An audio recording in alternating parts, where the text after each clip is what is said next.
Okay, actually, roll this. So, while growing up, I had a copy of the Bible that was a graphic novel. Okay. What if we got a version of the Bible written exclusively in Zoomer speak?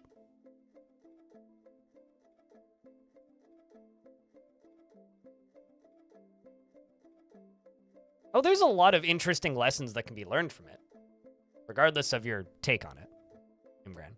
Like, there's a lot of interesting things that you can take out of that piece of literature. But anyway, can we please get, like, the Bible, but TikTok wrote it? Please? Actually, you could probably just ask ChatGPT to do that. ChatGPT, could you please write the entirety of the Bible for me in Zoomer speak? Go. See what happens. Just ask TikTok.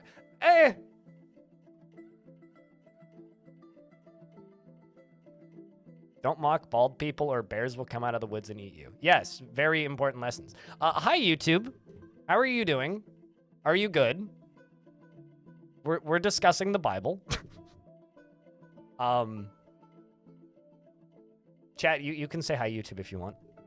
You're on TV. Behave yourself. You know, I feel like with these VODs now, I'm just like, I'm going for the demonetization speedrun. Like, I genuinely, it's just like, can we just, like, nuke any chance of these VODs being, like, monetized, just period. Just period. So to the people coming over from YouTube, or over on YouTube, and to the people on Twitch, right before we dive into Dwarf Fortress, I would like to remind you guys of something. There are very few havens left and places where you can get good writing about video games on the internet.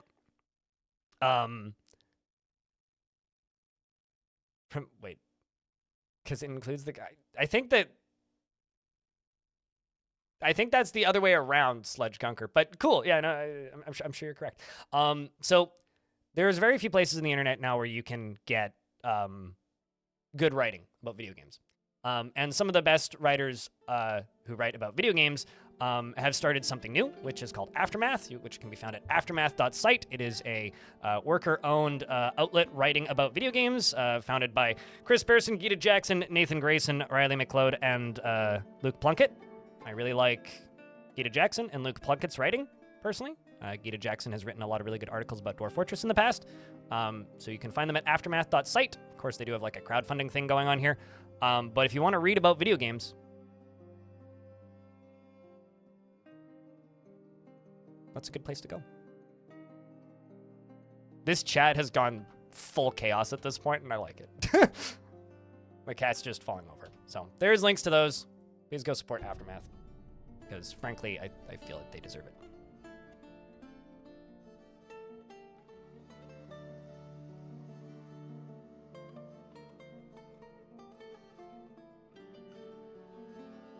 Why did you steal his... chat's just, like, going, like... Yeah, anyway. Very, very important, yeah. Definitely. I would just... When it comes to religion and churches, if I could just go to the... What is it called? It's like the something revivalists church of something. That's up the street from me. If I could go in there and gently pat them on the head and correct all of the, like... English grammar errors on the signs that they wear when they stand on the side of the road. They're lovely people. I've got nothing against them. But they stand on the side of the road on very busy intersections around Vancouver, and you've probably seen them if you live in the greater Vancouver area, that say, Jesus comes soon. Jesus come soon. Or Jesus is coming is the other one that they wear.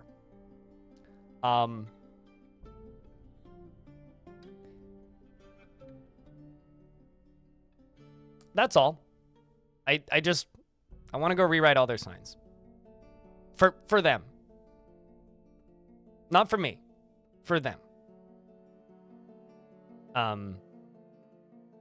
They also have like various like, you know, repent, like the end times is soon and all that kind of stuff.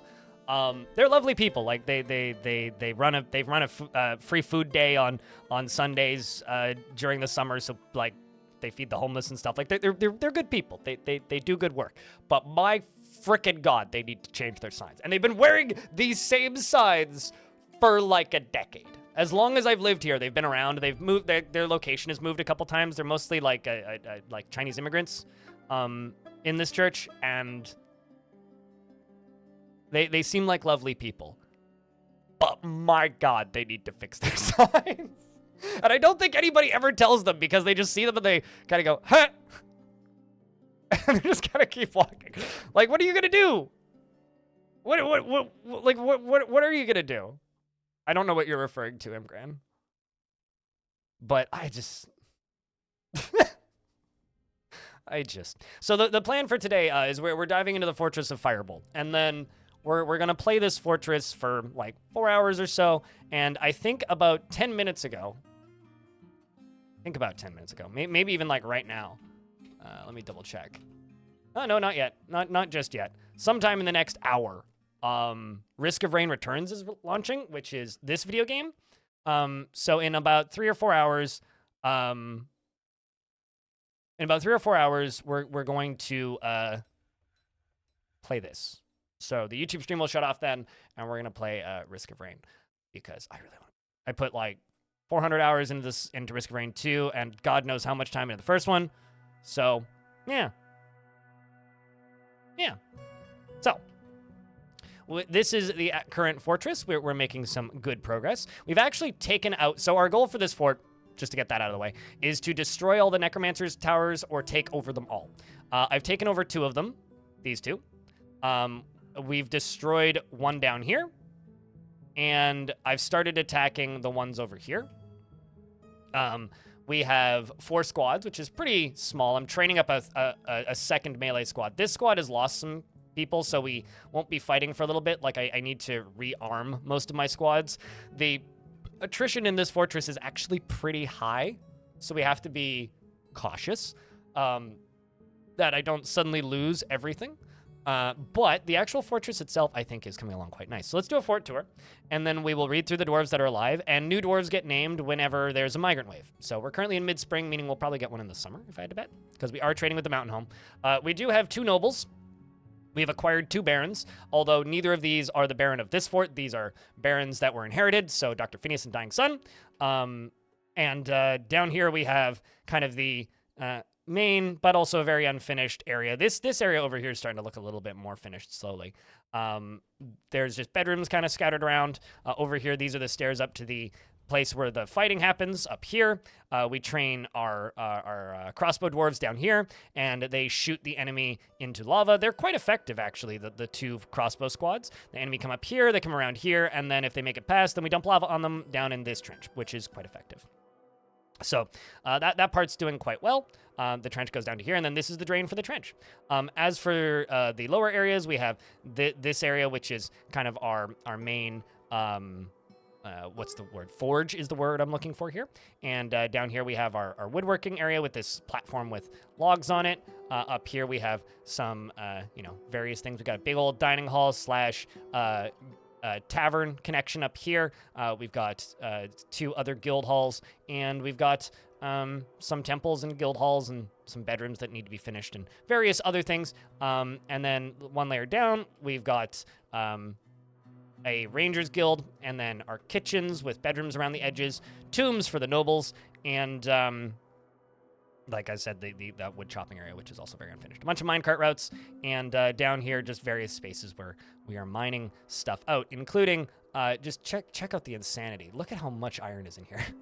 This is all iron. We've got like thousands of iron blocks. I just had a major oopsie where I locked all of my miners in the cave, so Neezer has passed, and we have a bunch of dwarves running in to rescue them, and a bunch of dwarves running out because I accidentally removed their escape route. So I feel kind of terrible about that, but aside from that, there's Nullman JP who also died, which is very unfortunate, frankly. So we're trying to get those dwarves memorialized properly in the latest Firebolt mining accident, which is horrible.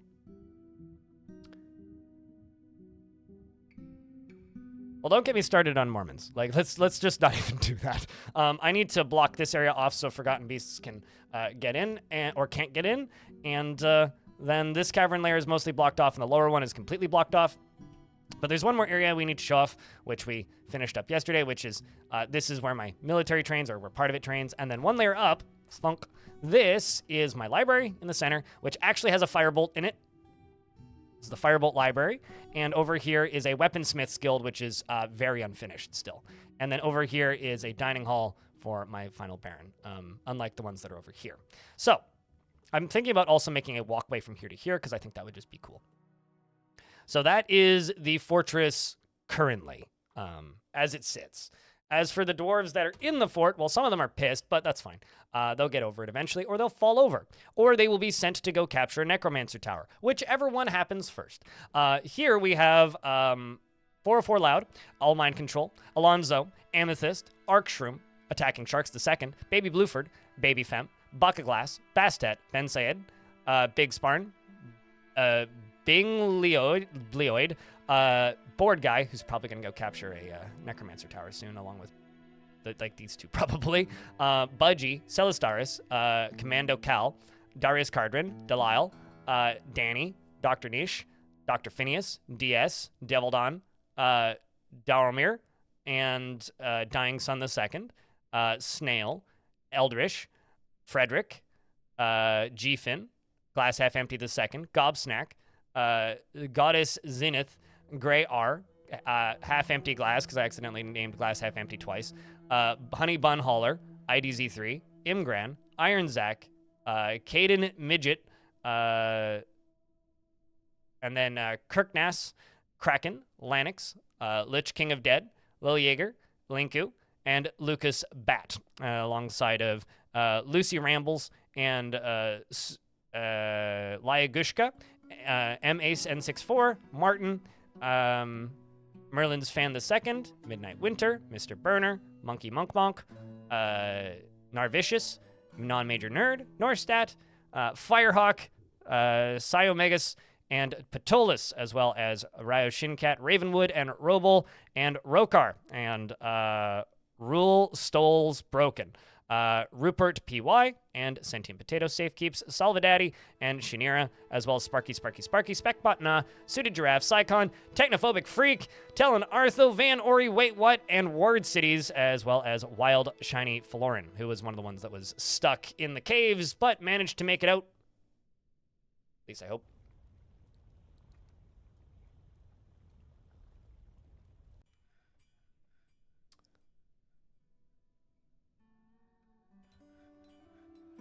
Increases population and has higher chance of survival? You mean increases the number of people worshiping said religion and the long-term survival of the religion, so that people who are making money off of the religion can stay in business. Your dwarf still exists? Yep. Yeah. You know, your dwarf still exists.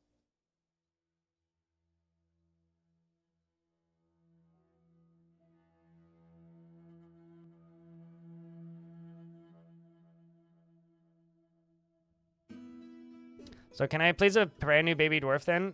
Today is your birthday. Today is your birthday. Hello, Killer Spud. Boy dwarf or lady dwarf? What do you want?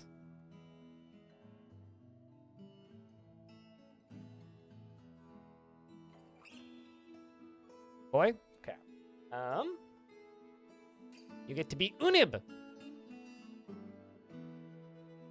Your whole family is still alive, so I haven't completely destroyed your life yet. Neither the second. Cracks easily under pressure and is moved by art and natural beauty. He is troubled by this, since he dislikes the natural world. He does not often feel lustful, and he dislikes the natural world and does not often feel and he has little interest in joking around and always takes a deep breath whenever he's surprised. He needs alcohol to get through the working day. Dreams of mastering a skill and personally thinks that the entire concept of sacrifice for others is truly disgusting. I don't think so, Sam. No, you did. You were a Marks dwarf briefly. 2, actually. but you currently don't have one right now. Less than 3. Lightning Roger, thank you very much for the 10th month. Welcome back. Good to have you. Also, hi, Terminal Wetness. Are you still kicking? Unfortunately, I don't think so. Don't recall reading your name a minute ago. Nope. Terminal Wetness is no mo.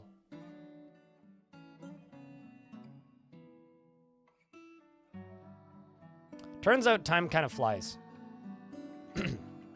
Turns out. We've started making bins, so we're getting bins put away. Filling bins up really helps to clean floors up. Did Terminal Wetness drown? I don't know. Like, genuinely? I don't know. Possibly. Possibly he drowned. So over here is where a lot of weapons and stuff are getting made, alongside of a lot of furniture and things. Firehawk is throwing a tantrum again. Firehawk probably needs to go to prison, because Firehawk is like a danger to dwarf kind. Because Firehawk is a very, very, very well-trained military dwarf. And having Firehawk tantruming a bunch is dangerous. We also have a strange mood. This is Kraken. Kraken's been in a strange mood for a while. Kraken has decided that in order to create their true artifact, they need every single piece of cloth in the entire fortress. Fortunately, it seems like it's only pigtail and sheep's wool. So at some point, they'll finish it. I'm just kind of letting them run. Like, they've been at it for like half a year now. So good on them, clearly. It's a masonry artifact. Like I said, I'm sure it'll be fine. Something else we're going to do is we're going to make a squad for the militia, for the, what's the word? The royal militia. So for the barons. So we're going to look up Dr. Phineas. I can turn all of this sorting off.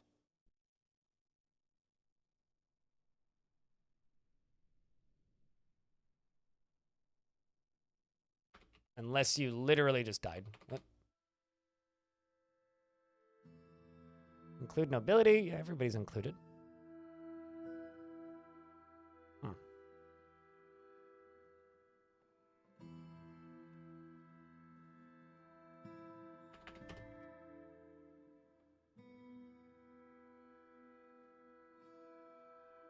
Maybe I can't add you for some reason? Same with Dying Sun. But I said it. Okay, you know what? We'll just set you to only nobility. Interesting. Is it because they're not nobility from my fortress? Why can't I add them?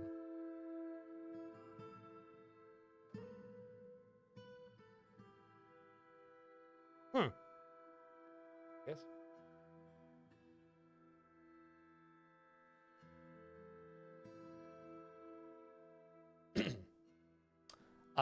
To yoink a question from YouTube chat. Yeah, they just need to read a book with the secrets of life and death in order to become necromancers.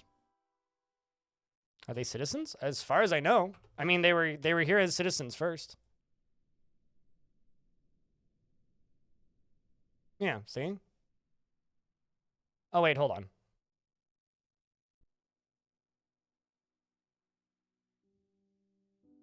Yeah, I don't know. That's weird, because, like, they are definitely full citizens.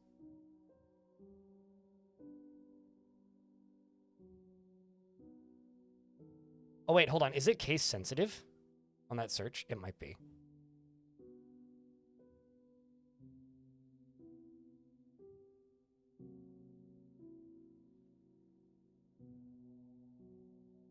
I think it's case sensitive. And I can't search by numbers.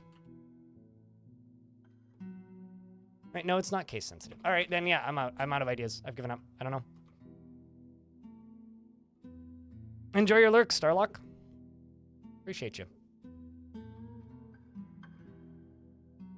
If a guy died of hunger before you can... It's very rare for characters to die of hunger. But no, those nobles are very much not guests. They were absolutely, like, members of the fortress. Maybe it's because they're nobles for different fortresses, but I don't know. Like, that's weird. I was just going to make them squads so that I could put armor on them, but I guess I can't do that. I don't know. That's weird. Very weird.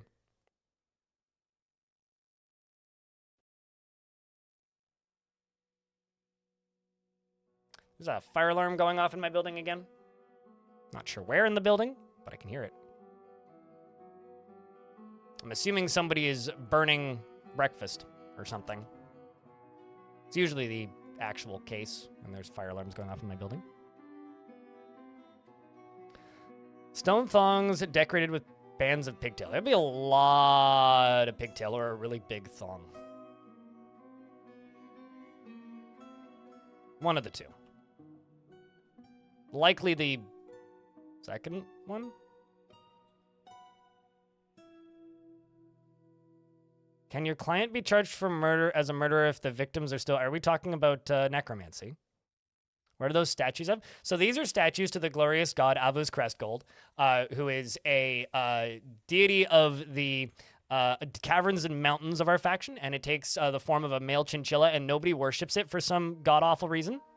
So I figured that if I put statues everywhere, maybe we'd attract some worshippers. And then I figured if I build them a temple and make it public, it would get some visitors, and neither of these have happened. Like, literally, neither of these things have happened. So I'm very disappointed in my dwarves' inability to worship the glorious cuteness of his dusty pelt. Very disappointed in my dwarves, I'll be honest. Very, very disappointed in my dwarves. I figured it would obviously be the most popular god and was like ready to theme this entire fortress around it, but I mean, nobody worships it. I don't really know what to do. Okay, it looks like Firehawk punched somebody, so we have some crimes against Firehawk. Firehawk has injured 2 dwarves.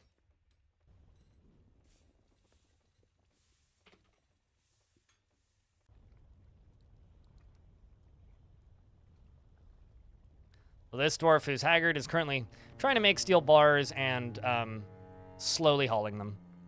Which means Captain of the Guard's going to take you to prison, I assume. Yep, taking you to prison.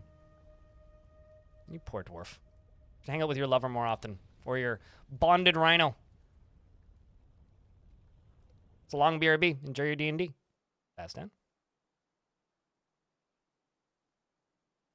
Yeah, this dwarf, the problem is they're always humiliated when they go to prison. Which, if you didn't know, just makes them significantly worse. That's all it does. It just makes them significantly worse off.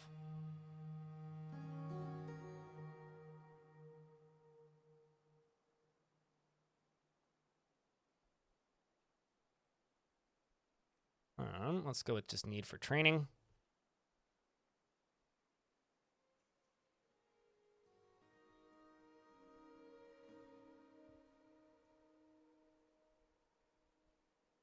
Could put Laya in there, but you're an armorer. Chuck you in here, Alonzo. Let's put Ral in here. Let's put... You're my manager. I don't really want you in there. These are dwarves that all need training. Let's put Bucket Glass in there. And put Kirk in there. Let them all go train. And then what I'm going to do, actually, is I'm going to place a lever right here. And I'm going to connect these 2 cages, this giant and this cyclops. Those 2 cages are going to be connected to that lever. And then while my dwarves are training, I'll lock the doors, and we will let them train a little bit by practicing. If you lost the ability to grip, no, you're not, then why are you not wielding your weapons?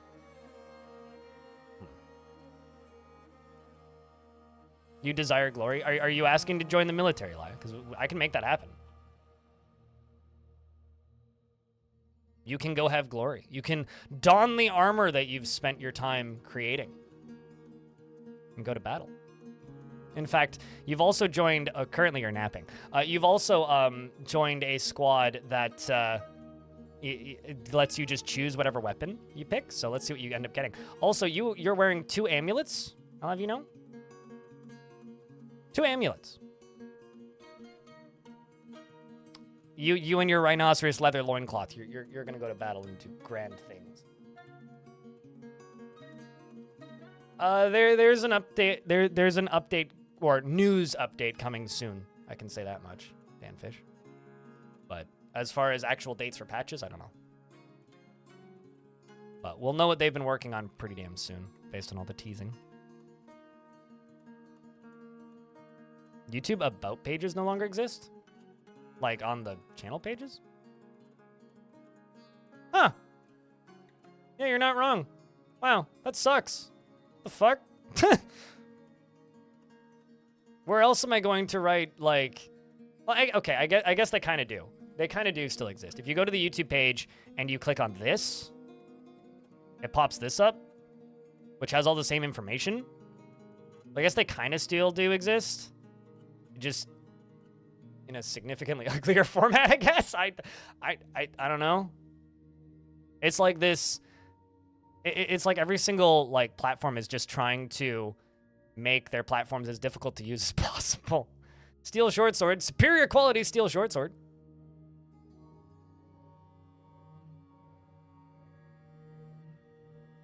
Yeah, and now it's like a narrow pop-up. It's like it's designed to be used on a phone.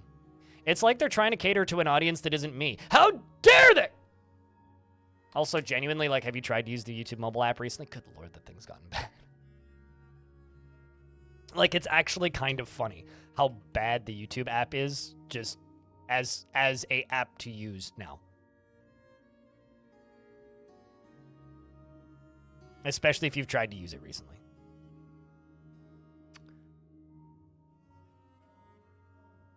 Also, did you guys start these? Yes, I guess you did.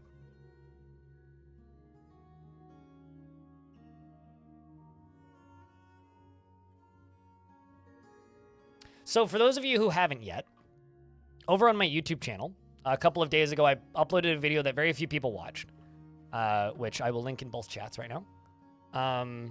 This video has links in the descriptions to send in a question for the Bay 12 talk tomorrow, because tomorrow at 3 p.m. Pacific time, so Thursday, tomorrow, at 3 p.m. Pacific, Tarn will be on the stream with me, and we will be talking about Dwarf Fortress. So if you want to send in a question, you can do that via the what's it called? Google form that's in the description of that video that I just linked.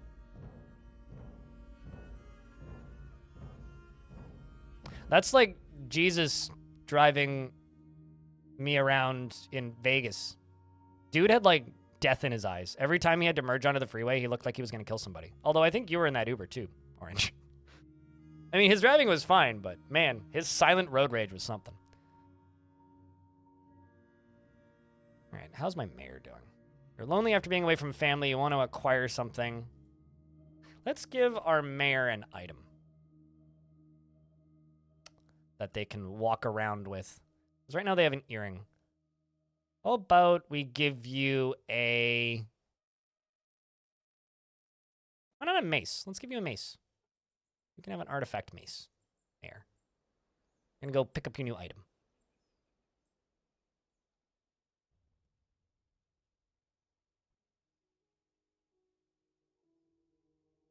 Doesn't feel anything due to inebriation. I think my mayor needs a new career. They really don't seem to like their job very much. They just really want to acquire objects and be with family. Kind of makes me sad. Also, fun fact, did you know that they don't actually put amulets around their neck? They put their amulets on their head because the code for equipping amulets was added to the game before they added necks to the game. So, you know, just little random things like that. All right, so let's continue working on this upper area, specifically this zone right here. And I also want to rebuild the below this area. So I want to build another barracks down here. And I would like to fancy this area up. So let's fancy this area up first. Let's check our bars currently. How are we doing on steel? Feel like I'm probably running low. Oh, we still have 100. I feel like I'm probably running low on steel. We have 180 steel bars. Just 180. That's all we have for steel bars. So that's great.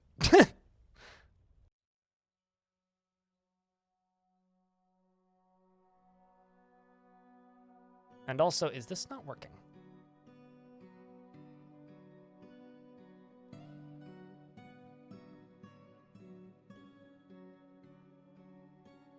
Metal ores, coal. Also put chalk in this.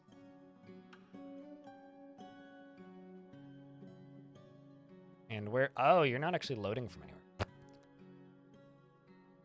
Well, interesting. We should also allow chalk in here. Which it is. I never knew that this wasn't actually working properly. Well, now I do.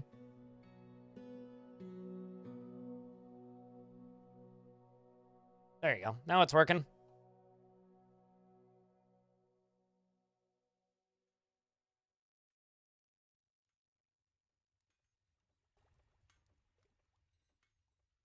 You are like 40 minutes late or 10 minutes.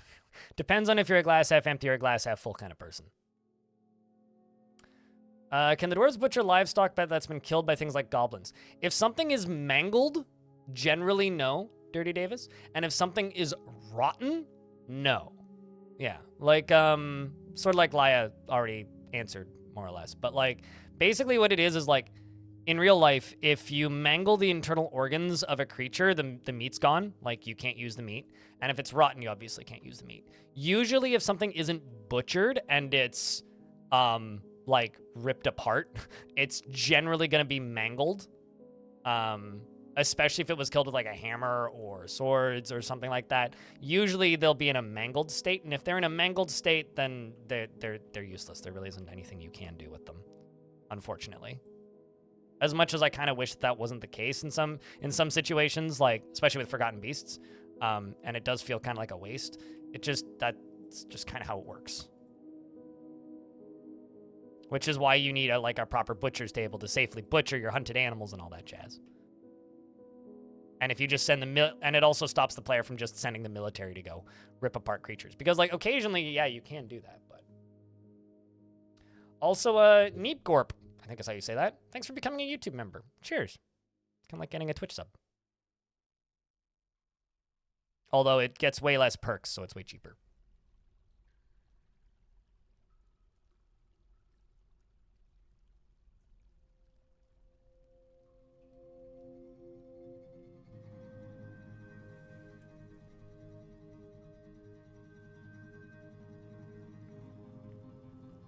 How's that artifact going? Probably still going, I would assume. I mean, like, here's the thing. It's been going for about a year already. The humans have arrived to trade. Yeah, nope, still going.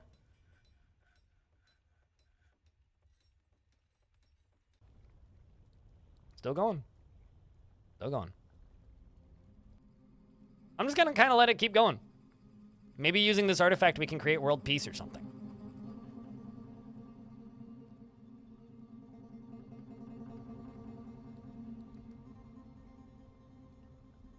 Let's go through all this.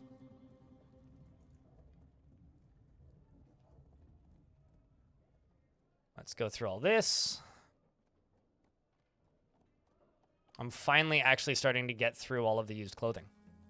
It's nice. Let's not sell the steel stuff, but we'll sell everything else.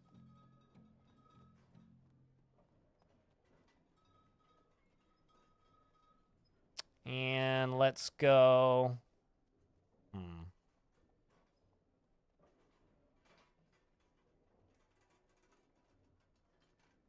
Could sell some earrings. Probably make more anyway. Actually, let's check something. How much cloth do I have? Because that one dwarf is using all of the silk and cloth. Okay, so jute. Okay, I still have a lot of this stuff. Let's just make cloth crafts. Because I need cloth crafts, dwarves need to acquire stuff, and I got quite a bit, and this will help speed up that artifact probably, because we'll go through our cloth supply faster. I'm not counting. If you are the sort of person who would go through and count every item like that, it's probably like easily like 120 or something. I don't know. But I'm not going to go in and count every single item that's sitting in that stockpile. No, thank you. Buy all the cloth. I'm not going to intentionally make it bigger. Unless, like, I build this entire fortress around building the biggest artifact possible. Which, I mean, I guess I could do that. Yeah, I have no idea. Big number.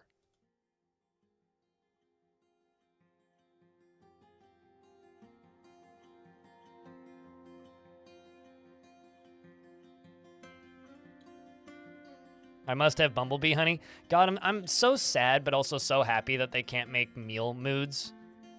Like, could you imagine this is like, dwarf makes a legendary meal. The dwarf that eats this meal becomes a legendary warrior. Just immediately. Just maxes out all their stats. It's like, I know Tarn said that he doesn't want to have, like, consumables as artifacts, but man. I'm just saying. I think that would be rad. And then, like, your legendary swords dwarf eats it, and you're like, damn it! That wasn't for you! No! Also, chat room, can I get some beers for the YouTube chat? Because we did kind of just get a subscriber over on YouTube. Cheers.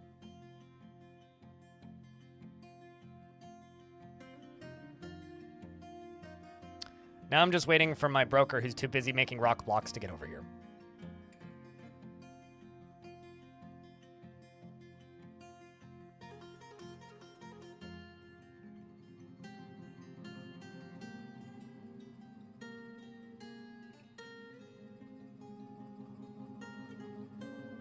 Now we wait for attacking sharks to get over here. Also, investments are open over in the chat if people care. Let's see. What did these humans bring? Brought a chinchilla. Well,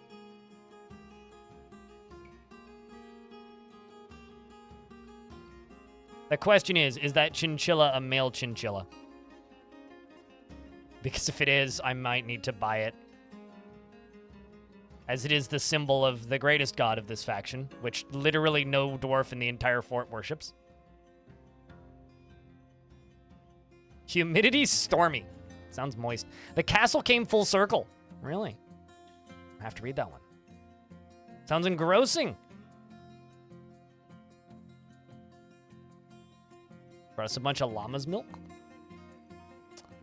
No, it's a lady chinchilla.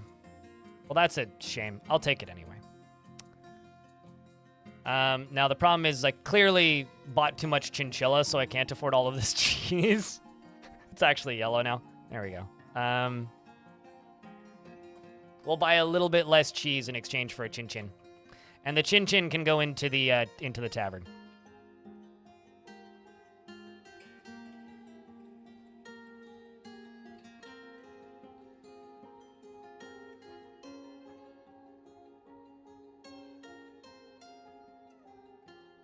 That's a lot of sixes, Elfie.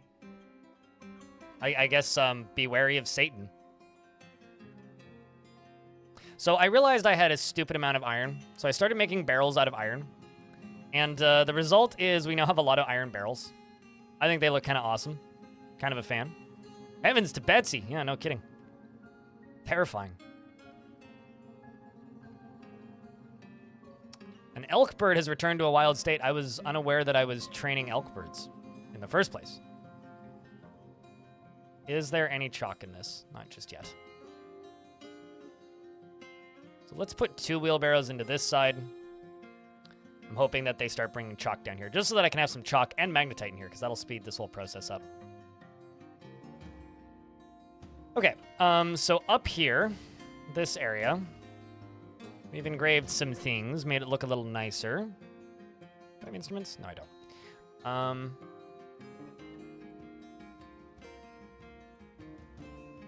I'm also going to grab these tables that I've moved from elsewhere, and we're going to go back down into here. I'm just going to place 2 tables so that you can eat. I love this dwarf sitting here watching a cooking demonstration. Like, who's actually running the cooking demonstration? So Zuntir is running a cooking demonstration. So I'm imagining they're like pulling stuff out of the barrels and like putting it on the table and showing them how to chop stuff. You know, Norstat also very much enjoying the cooking. Zenith over here as well. Interested after learning about cooking, in fact. And it's also a legendary dining room. And so they're interested, satisfied, as well as they get to dine in a legendary dining room. Damn, that's a lot of wins. Early bets gets the wins, I suppose. Congrats, Devilish.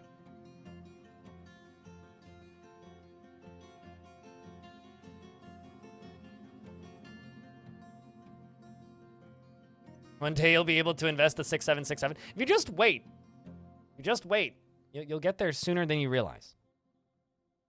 So we have, as far as prepared meals go, quite a variety of things in this fortress. I mean, in fact, we have blood amaranth leaf stew. We have chicken meat stew. That's actually a normal sounding one. The genuine question, though, is I guess we probably bought the chicken meat. I've never had chickens in this fort.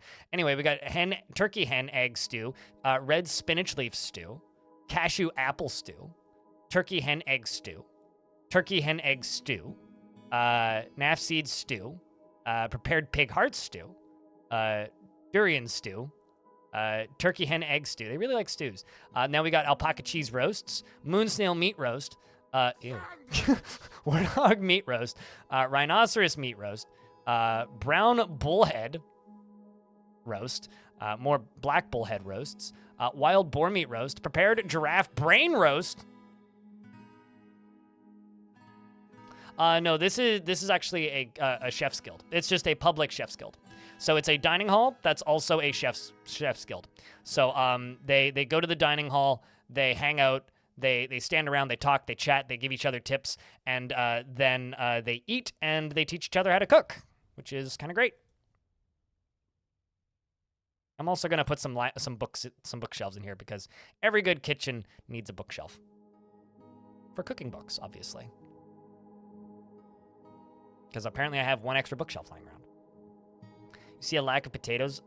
I mean, they're living and they're in the chat. That would be horrible to eat the potatoes. Let's see what we're doing for drinks. It's probably all just like plump helmet, plump helmet, plump helmet, plump helmet, plump helmet, plump helmet. But let's see.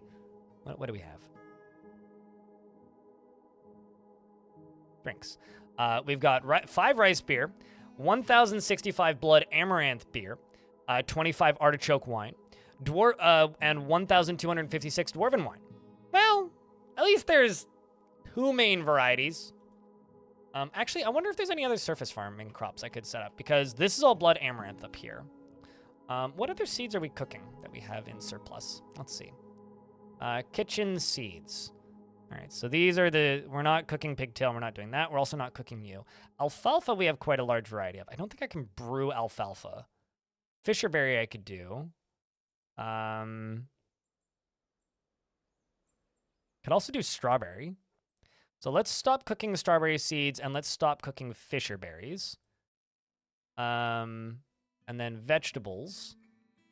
Let's stop cooking fisher berries. And let's stop cooking strawberries. And then I'm going to make 2 more big old garden plots up here. So 1. Actually, you know what? Let's do these 1 apart because there's stuff in the way anyway.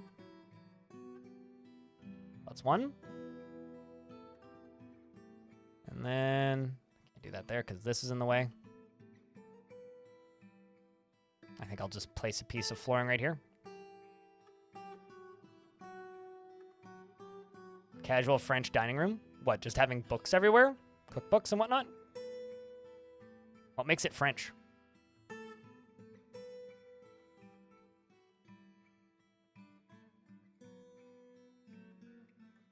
Yeah, and then this morning I uploaded a video of a fortress that just gives me fortress envy. Albrio just like makes some absolutely insane fortresses. A community fort that went up this morning is something. It's something. I didn't go underground like at all because it only goes down like 3 layers, but the actual fortress itself is absurd.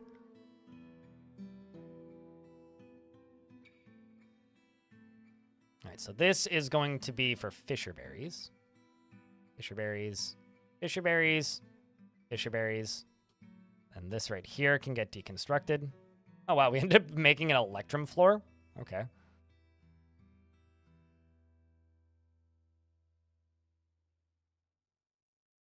It's time for your daily dose of being made inadequate.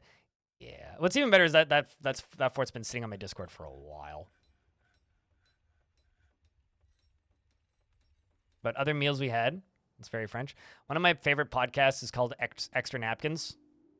And that's literally all they do. Although that's more of just like a weed podcast than a food podcast. Okay, and then the last one here is going to be strawberries. We can make strawberry wine. Live in the memory of the great fortress of Long Death.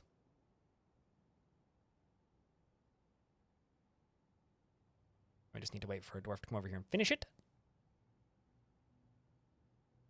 And this will hopefully get a little bit more food variety into the fortress.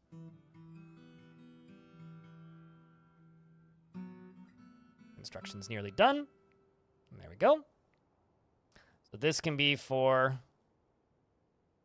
strawberry. Strawberry. Strawberry. And strawberry. I could probably also do alfalfa. Just because there seems to be kind of a surplus of it. So what I think I'm going to do is I'm going to go over here. Just going to dig all the way across here and just place all these down. This will just kind of give us access to this flooring, basically, is all it's going to do. I need 15. 15 of a thing. What is 15? That is 15. I'm just going to go through here. I'm going to get rid of this. Get rid of this. I'm going to get rid of these. And then I'm going to get rid of those. And not that wall at the end, please. Thank you.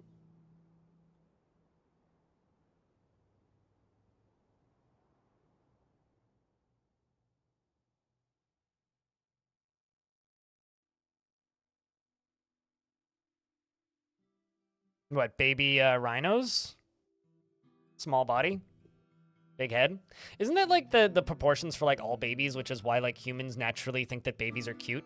Or things with big heads are cute because we're like programmed that thing with small body, big head is baby and needs to be taken care of or whatever?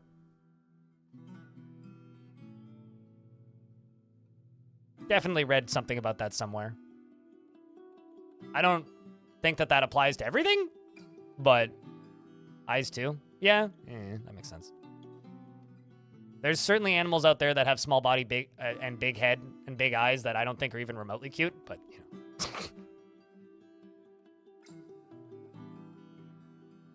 Big head and little arms. I don't think your arms are that little, but maybe in proportion to your head, but I don't think of you as having little arms, but I guess so.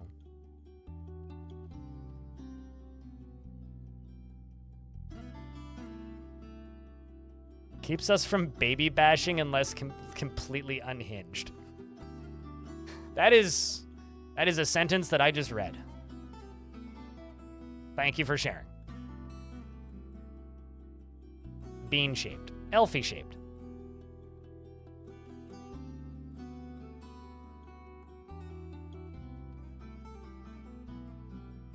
Remember how I said earlier today that chat today is just full chaos? Well, seems like we're still in that spot.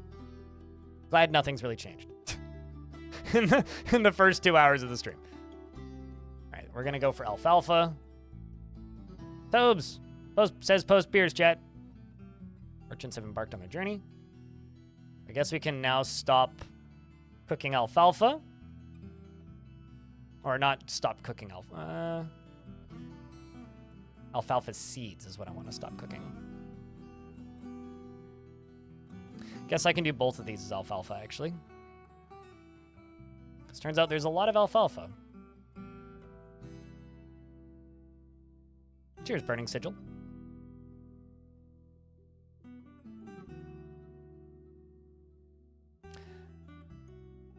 Let's see. Is Risk of Rain out yet? Risk of Rain is not out yet. Have they sent me key for Risk of Rain yet? They have not sent me key for Risk of Rain yet. Chat, what's the over-under? Do you guys think I'm gonna get key for Risk of Rain, or do you think they're gonna be like, yeah, You need an average of 15 concurrent viewers according to their application form. I think we have that. Although it wouldn't be the first time I didn't get key, even though they said I would get it, so. Coin flip? Yeah, definite possibility that it's a coin flip at this point. So I think I'm going to make a minecart route.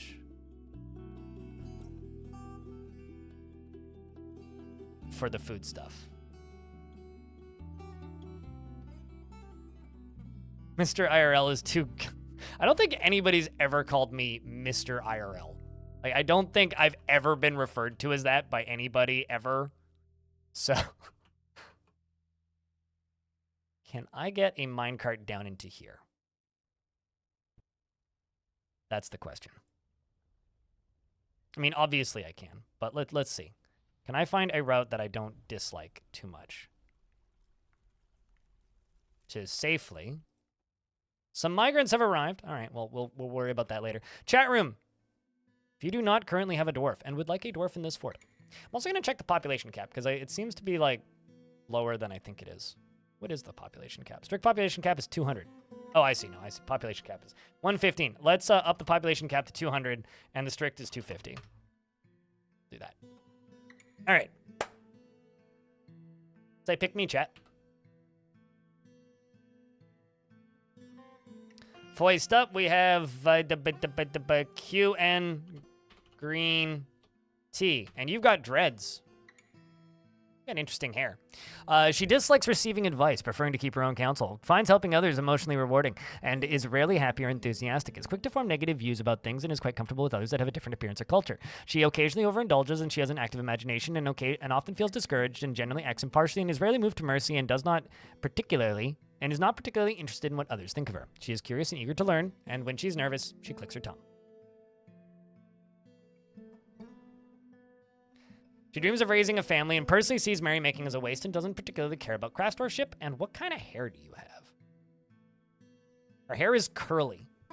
Interesting. Well, you're an adequate lie maker and you worship Zasmoldath. You're a member of the Tin Doctrine. Carry on. Up next here we have Sam Texagon the Third. I should probably start keeping track. She is very greedy and is extremely confident of herself in situations requiring her skills. She can occasionally lose focus on the matter at hand, and she tends to be a little wasteful when working on projects. She prefers that everyone live as harmoniously as possible and prefers that everyone is somewhat fearful in the face of imminent danger. She is a friendly individual and is quite comfortable with others that have a different appearance or culture, and she is not particularly interested in what others think of her. She wears a Tisak and has no family or friends that she's willing to share. Up here we have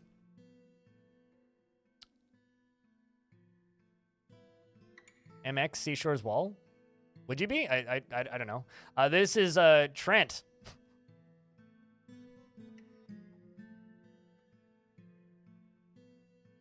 Trent Hughes. I think I spelled that right. No, I said Tent Hughes. I missed the R. Trent Hughes. Trent Hughes. You're a cheesemaker, novice, and also a novice appraiser, organizer, and record keeper. And you burned wood once. He is always tense and jittery, is very readily moved by curiosity, and he can easily fall in love or develop positive feelings. He doesn't try to get things done perfectly, and he is quite ambitious. He tends to be passive in discussions and likes to take it easy. Dreams of mastering a skill, and he personally disdains loyalty, hates those who wield power over others, values cunning, and dislikes cooperation. Enjoy the library. Is that everybody? That's everybody from the looks of things. And in other news, that strange mood is still going. That strange mood is still going. In case you were wondering, it's still going.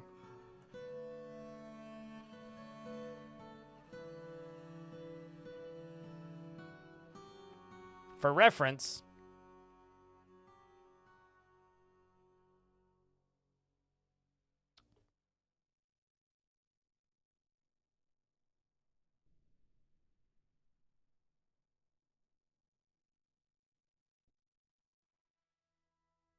Anyway, we're just going to let them do their thing. I'm not going to read the entirety of that artifact when it comes out. I don't feel like reading an artifact description for an hour again. Mercy? No, not possible. Literally not possible. My gods. It's something. All right, where were we? We were up here and also down here. I think actually we'll work on this. So this area right here is going to take a while to dig out because it is directly beneath lava.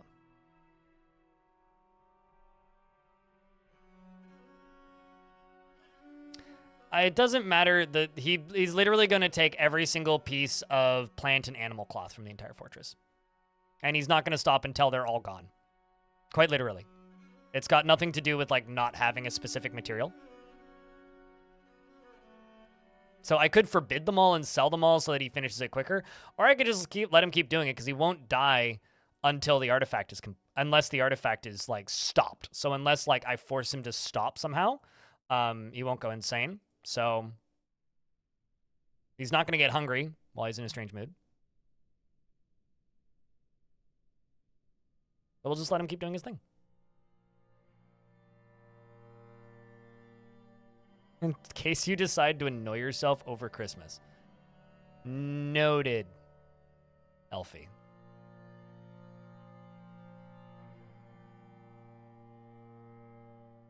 The genuine question, though, is why would you want to annoy yourself?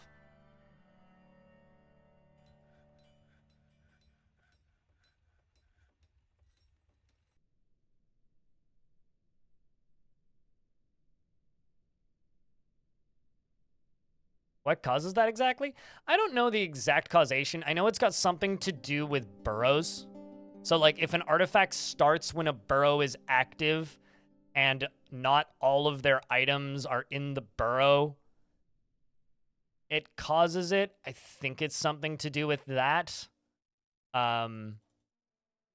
I know exactly what causes it? No. No, I do not, in fact, know exactly what causes it.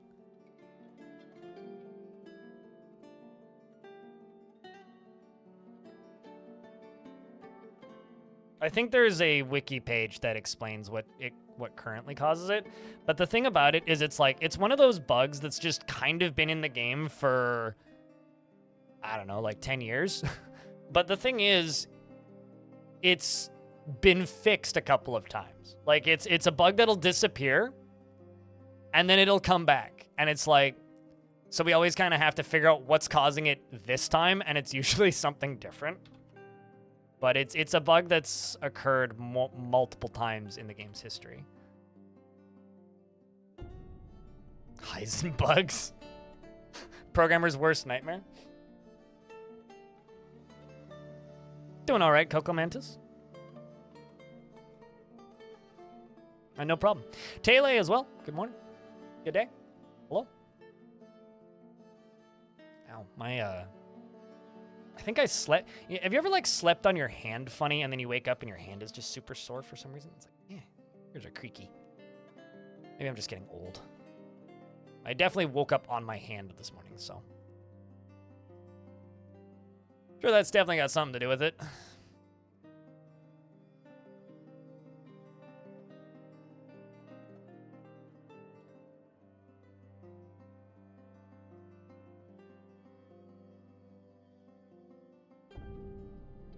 You get frustrated and annoyed and grouchy. So why must you do that over the holidays? Can't you wait until the holidays are over before you make yourself grumpy? Because, like, holidays you should spend with friends at least.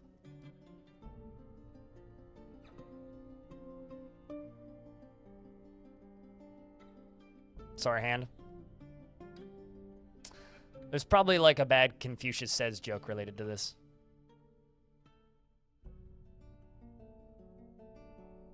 So I should probably wall this off. Get a little bit of safety onto here.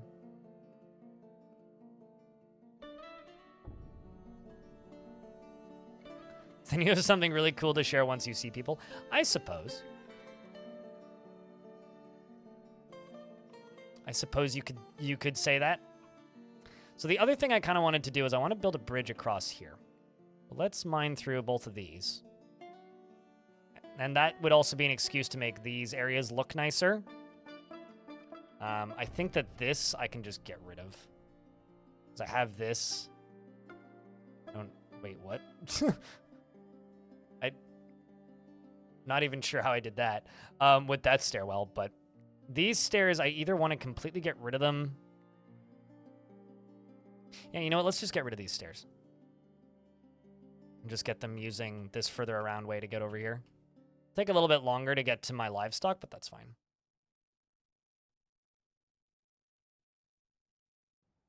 You got creepy crawlers rotting your fish supply. Oh, that sucks. If you put them into a barrel, they should stop.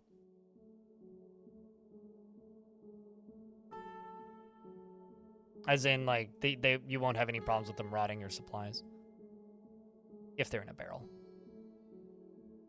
Horde guy is stumbling around obliviously. We've got some more crimes that have been committed by Firehawk. Of course they're by Firehawk. Dang it, Firehawk.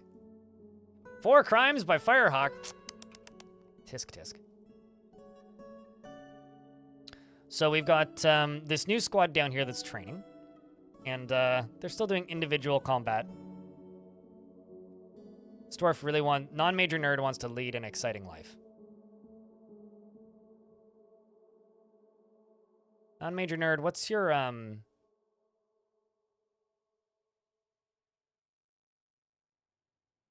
decent skills like? Getting there. Versus Mesthos here, who's a master spear dwarf. We're stuck in an ad on Twitch right now, so I'm just not gonna let the game run for a little bit, but I'll read some things. Expert dodger, competent wrestler, but rusty. Master spear dwarf, master fighter, master observer, talented tactician, novice singer, dabbling crutch walker, adequate musician. Good stuff.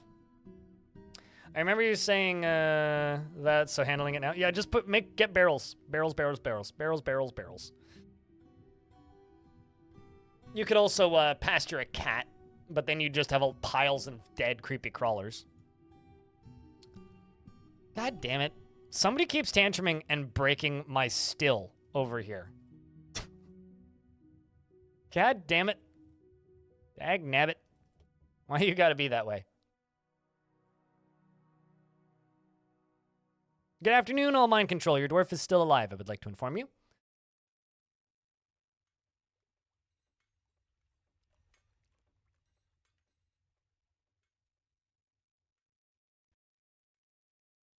You're out of the fort. This is true. We sent you off to go capture this place. And you did. Successfully. In fact, I could request you... Wait, no, I can't. I can't request you back. I was about to say, in fact, I could probably request you back, but no, I actually can't. No, you have not moved up within the faction either. Maybe you left? Interesting.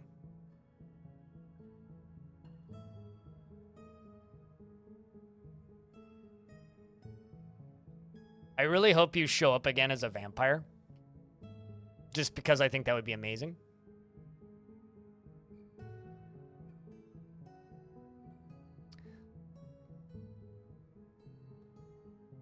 I honestly think the dwarf, my only mistake, is just like an admission of guilt by some elder god.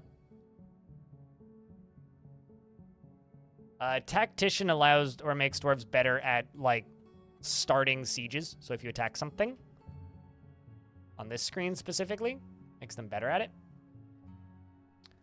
We're going to go attack these goblin pits. And I'm going to send both of these squads. We're just going to attack them. Because they only have 10 units. The fabulous dwarves can lead the attack. And then the newbie squad can also practice. Time to be a vile force of darkness. So I'm sending both these squads so they get an opportunity to go learn. Specifically like the new ones, like, you know, Laya and this dwarf. Half-empty glass. Or Frederick. You know, Laya right here, who's currently just a dabbling swords dwarf. And they all get to leave. Although Laya's lagging behind because Laya's a little weak. Armor heavy. Raul's up front. Getting going. Yeah, the problem with attacking stuff is like one of the two hardest skills to train for dwarves are tactician and ambushing. Both are important skills when attacking other sites. Those are more like easier to train outside of fortress mode, so like in legends mode. But in fortress mode, there's some of the hardest skills to train. So it's like if you're gonna do a lot of raiding, make yourself a rangers guild, because rangers guilds, these, actually train tactics and ambushing. Speaking of that, I should probably actually assign a couple of rangers, a couple hunters, because I currently don't have any. I do not want them on my military, because then they're gonna start swapping back and forth.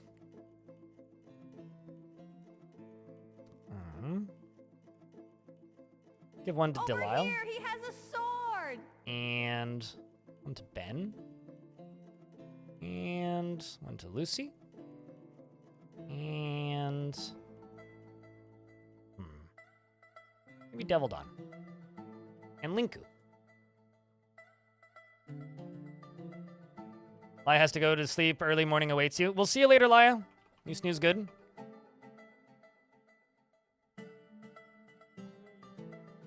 You love watching play, but you have a hard time getting into it on your own until yesterday. Then you saw a video about that love letter to the community, and it explained exactly what you feel. You know, there's a lot of really, really good... I wonder if the person who actually wrote that Reddit post knows about that video. There's some really, really, really good comments on that video.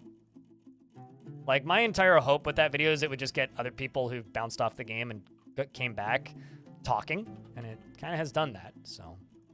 Didn't get as many views as it could have, but... That's the case of all of my videos where it's like, man, like, if the right people see this, this video could do really well, and then it's like, oh, it gets 1,000 views. It's like, well, great.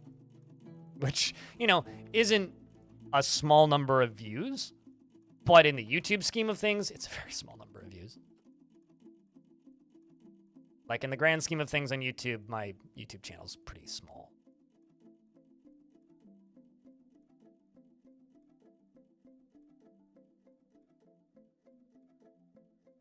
Yeah, 2 tiles, 1 tile going over the edge, and they will stand on 1 tile and throw it into the second tile, and you can use that to throw stuff into holes and whatnot. Like, for me, I have this tile right here, which has this, which is a tiny little dump zone. So whenever I need to clean out my trash pile, I just go up here and do this. And then within a minute or so, eventually, at some point, dwarves show up, and then stuff fly away.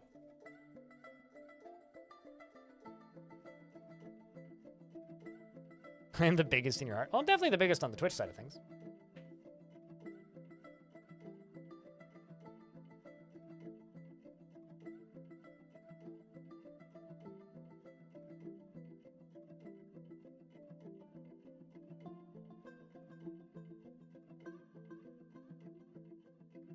Does anyone else run into the issue with designating things to nobility if they get upgraded from Baron to Count? Items don't show as assigned. Because they're still assigned to the lower nobility level. Is the issue. I also don't know if there's a workaround for that. Because that's a new mechanic in this version, right?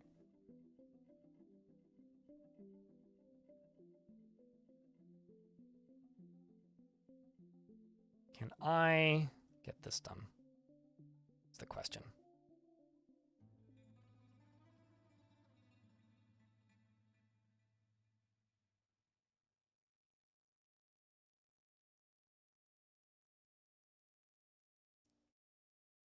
Still in your fort, but not worn as intended. Yeah, because they've moved to a different rank. Yeah, I'm not sure exactly what to do about that, honestly. But if you figure out a solution, let me know. One of those situations.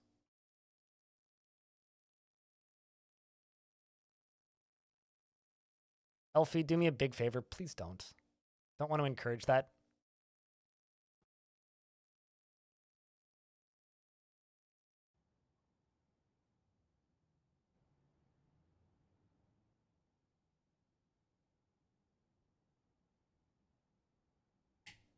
Like, that's kind of behavior that I am not a fan of at all.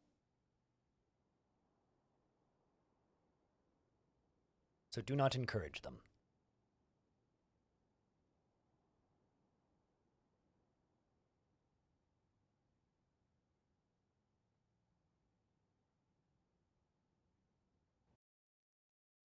And at the very least, I've only had that problem with saving adventure data once, where now it doesn't take as long.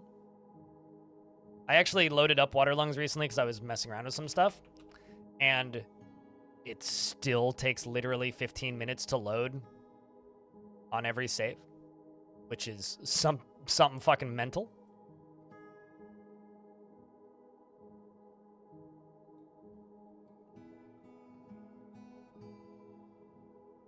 I haven't played League since 2014, and I used to play Jungle a lot. And I will literally never touch that video game again.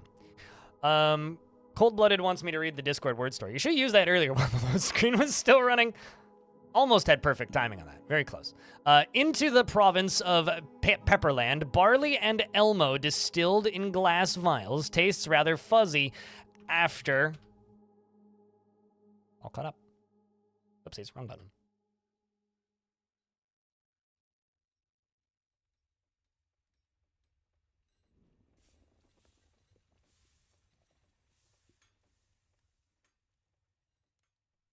Can I floor and then delete the floors to get rid of the plants? I mean, that's generally what I do. Pave it with a dirt road? I don't actually agree that that's faster, but... No, I mean, all that you really need to do is just, like, take individual pieces of tile and just do this. And then deconstruct them. You could also use a dirt road, but I'm not convinced that that's necessarily faster.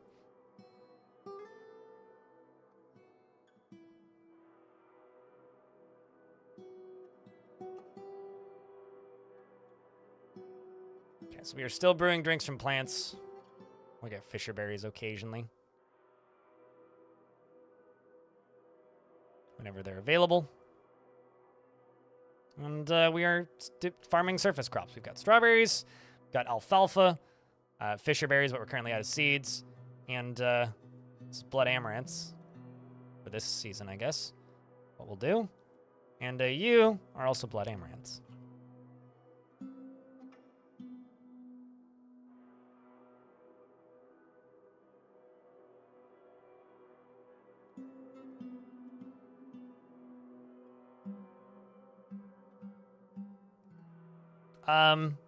Generally crossbows need to be light. Doesn't matter too much though.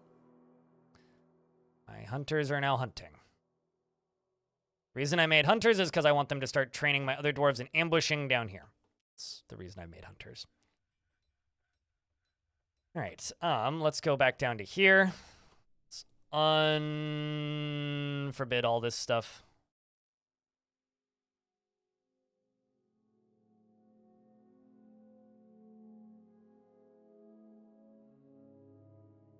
Oh yeah, no, it works anywhere there's like a... It's mostly my method for removing saplings and things that you can't plant bushes over top of. So, yes, it does work. Budgie has grown to be a peasant. Congratulations, Budgie, you are now a peasant and no longer a child.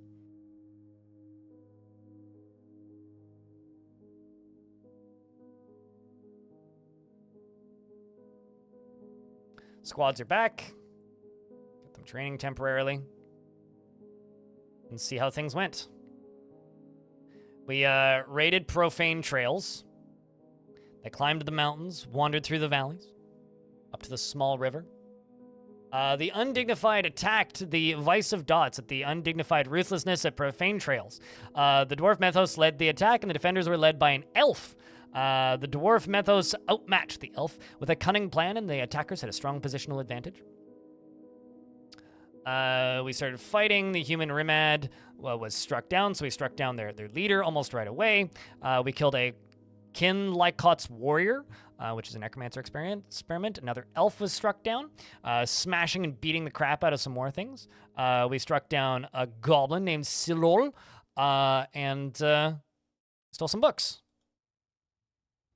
Let's see if we can raise and destroy the site. And did we get any loots, actually? Oh, yeah, we did. Got some picks, some oh no, that's from a previous siege. Yes, that's from a previous siege. Nothing from this one, but that's fine.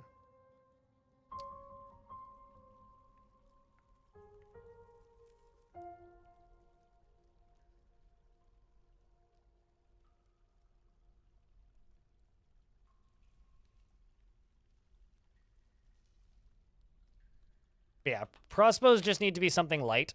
But remember that dwarves do consider crossbows to be melee weapons, and they are considered a blunt weapon. They are also the worst blunt weapons in the game, meaning it would be probably more efficient for your dwarf to equip a log or like a metal bar as a weapon than a like crossbow in melee. So if you're doing crossbows, just make sure that if they do end up in melee range, they have backup because they will just die.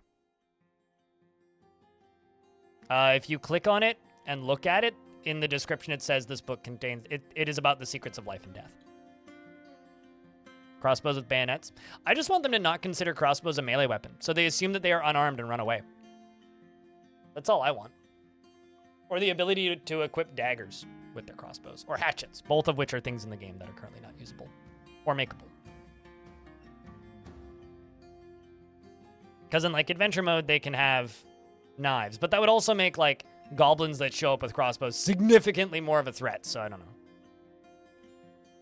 Sitting here going, why that dwarf so slow? Game pause. Duh.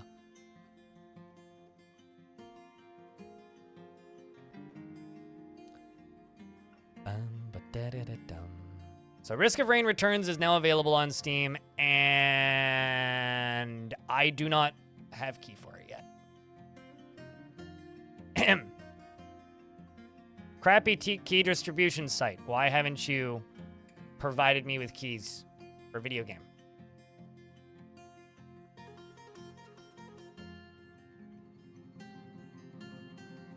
Bad game. Bad website. Good game, bad website. Caravan from the dwarves have arrived. My soldiers are still gone. But the dwarves are here to trade. Should probably check in on that artifact, eh? Bring pigtail amulets, cave spider silk amulets. Let's go rings. No, I don't really have any of those. How about...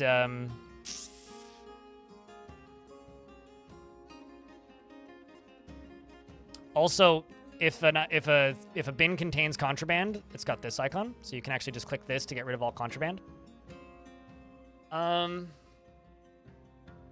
is that an oopsie? Hi, Ranger Rick.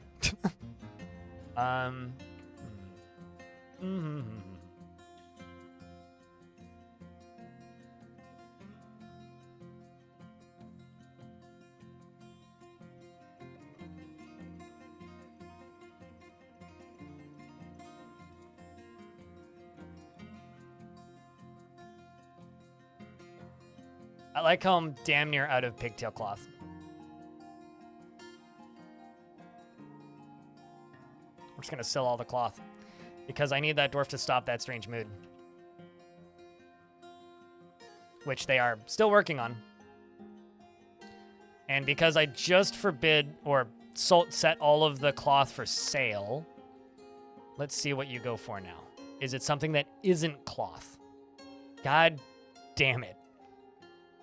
What is contraband? Literally anything that the nobles tell me I can't export. So no quivers and no maces. That's contraband. Which will cause prison sentences for a bunch of my dwarves.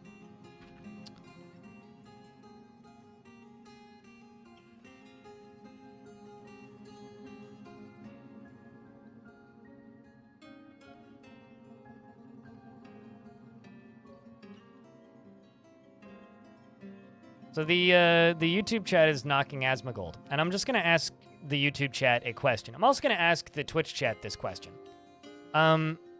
If you unlocked a unlimited money printer, wouldn't you use it? That's what Asmongold has. He has an unlimited money printer because people talk about him and people watch his content, regardless of what people actually think about it. So if you unlocked the secrets to an unlimited free money printer that prints you free money for literally 10 minutes of effort, wouldn't you abuse that? So of course his content is low effort because he has an unlimited money printer. Do I think it's ethical? I don't give a shit. I don't watch it. Like, genuinely. The only time I've watched Asmongold in the last 5 years was when Twitch chat, like, demanded I watch, like, live react to his trailer reaction. At which point, a bunch of people were like, man, why are you being so mean to him? He's just acting. At which point I was like, I'm not being mean to him. I think it's a legitimate criticism. And also he promoted the game, so I don't care.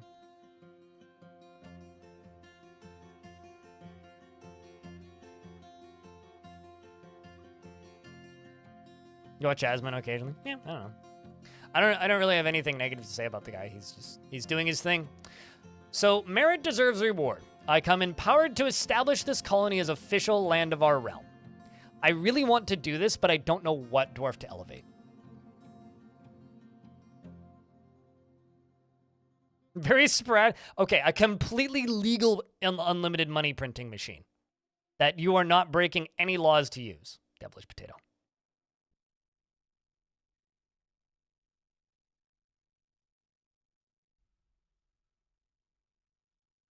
Like a complete, because that's what Asmon has. He has a completely legitimate unlimited money machine where he just gets unlimited money. You don't know if that's a good or bad thing? So this gives you a official Baron. I already have 2 others.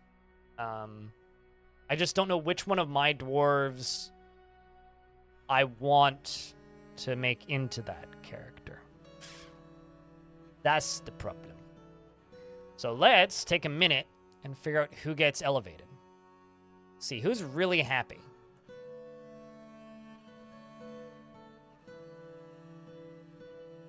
Looking for dwarves that are super duper duper happy.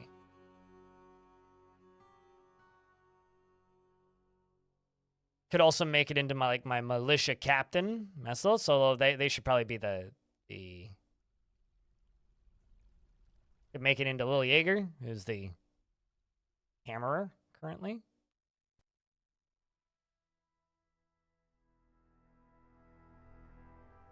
Whoa, dude, fuck yeah, dude. Let's go. Sick. Hell yeah. Woo!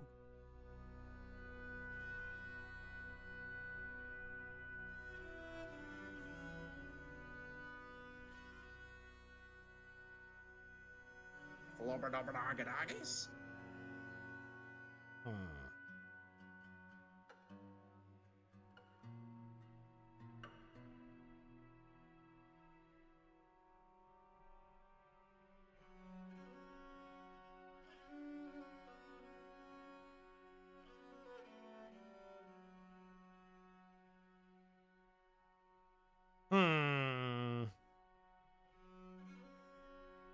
What about Amethyst? This is Celesti's dwarf.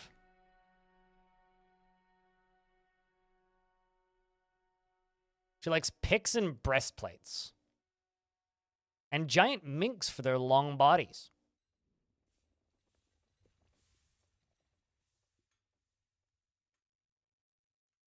Cheese for everyone! Baroness? Then Count and Duchess? Celestine?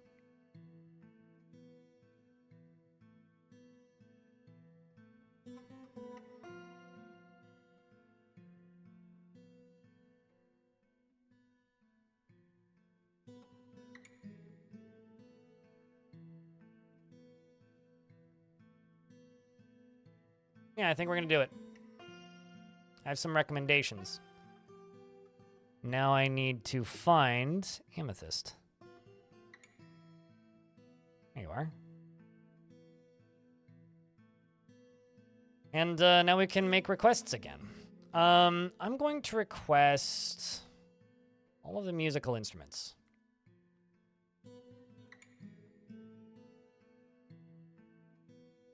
And I'm going to request... anything fun? Nope, nothing fun. All right, they want crutches.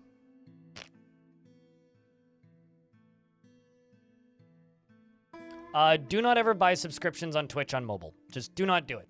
And the reason I will say that is you will pay 30% more because you're paying Google's cut or Apple's cut. So just do not use mobile to buy Twitch subscriptions. Just ever. Just period. Just don't do it.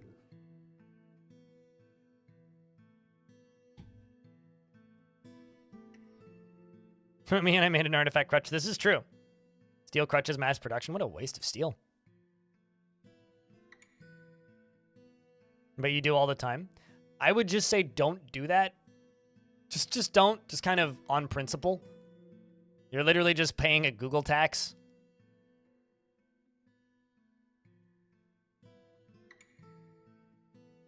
I'm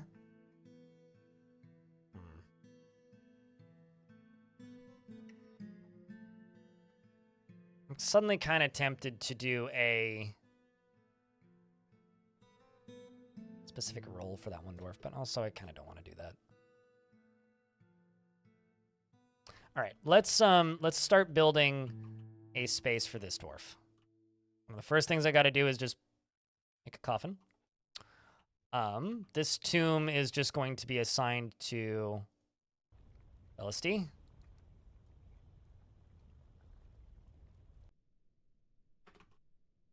Amethyst.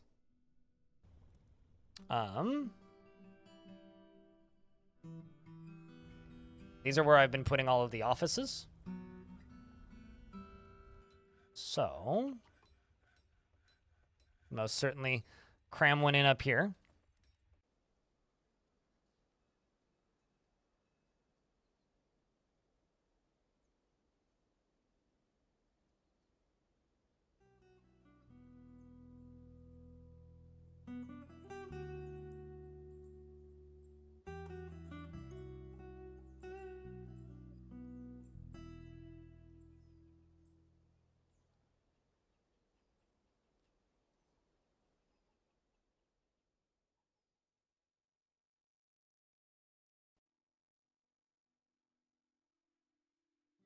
We'll do flooring.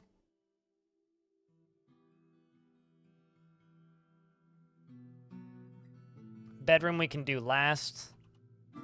Well, we will have to move our bedroom too.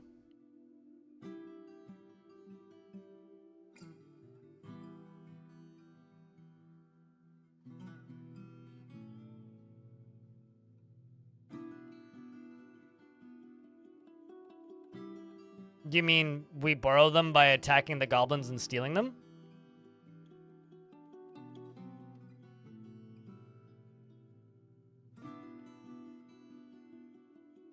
It's fun to think about it that way. I mean, it's kind of a shame that I can't like train dwarves in crutch walking intentionally, but without like injuring them. It's like if I could only do that without like permanently injuring them. I have a question. Why does everybody ask if destroying like masterwork quality items is a negative thought? The only dwarf that gets a negative thought is the dwarf that made it, and it's pretty minor. Defacing artwork, on the other hand, is a massive negative thought, which is destroying like engravings.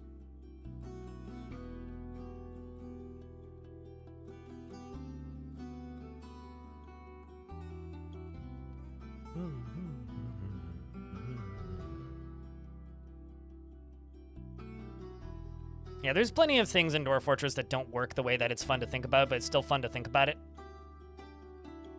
Still fun to think about it.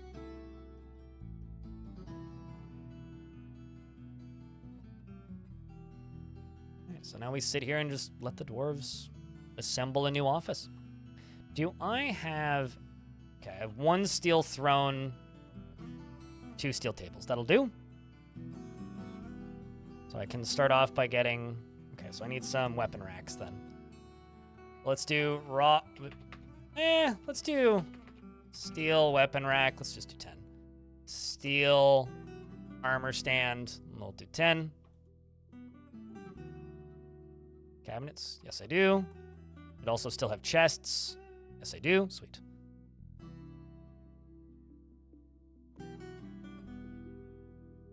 So, chat room. Is anybody else here planning on picking up Risk of Rain Returns now that that's out? I mean, I'm actually surprised that it's like only $20 Canadian. It's actually really cheap.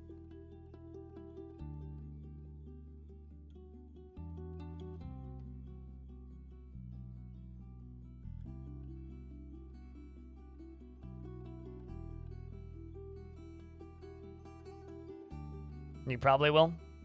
You and your partners streamed Risk of Rain 2 the other day. Oh, really? It's a fun game. It's a good game. You used to use engraving as your primary way to dress up rooms, which made for a lot of unhappiness when you decided to open up a wall. Yeah, you kind of have to be careful with, like, that. Unless, like, the artists have all died. Risk of Rain 1 and Risk of Rain Returns.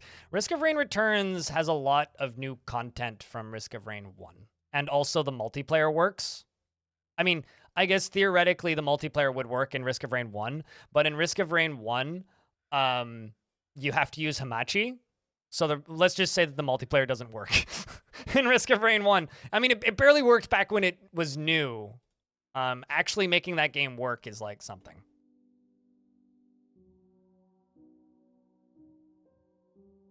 Yeah, that too. Place floors down before you engrave the floors. Definitely do that. Definitely do that.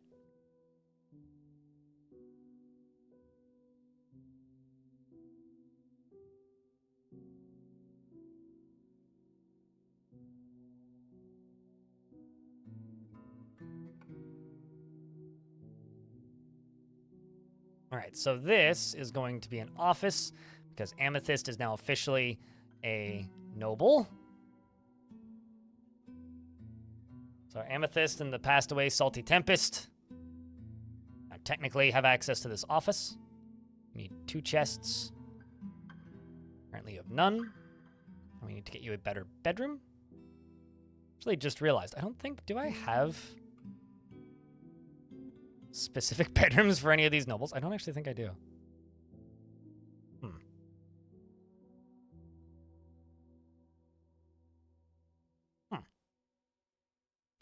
That's kind of an interesting conundrum. Well, we got to do dining room next. And this is where I put the first 3. Oh, this is where I put the nobles' bedrooms, duh. Okay. Then I put another dining room over here. So we'll do dining room number 2 over here. Or Amethyst's dining room, I guess, over here on this side.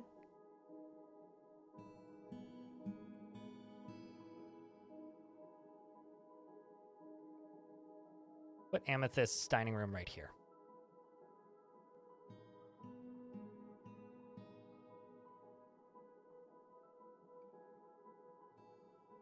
And some migrants have arrived.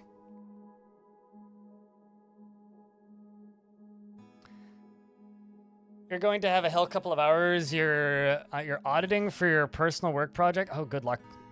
Well, enjoy auditing work and check. Can I get a round of beers as good luck for Lanix here?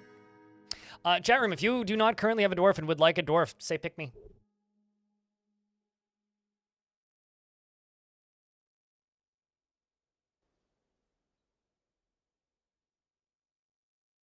Power, tools, and beer. Easily changes her mind to agree with somebody to go with the prevailing view on anything. Is an optimist and has an overbearing personality. Is prone to strong feelings of lust, and she can handle stress. She is slow to anger and she likes to take it easy. She has a greedy streak and she can easily fall in love or develop positive feelings. She tends to hang on to grievances and she can occasionally overindulge. She does not easily hate or develop negative feelings, and she is not particularly interested in what others think of her, and she needs alcohol to get through the working day. Has arrived. Next up. So the problem is this is a dwarf me mixed with a wall of beers, so I get to pick through all these. Dweezil, the new arrival, who is seriously injured. What in the world? This is the first fort I've had in this world. Did you go get, like, lost or something? What happened?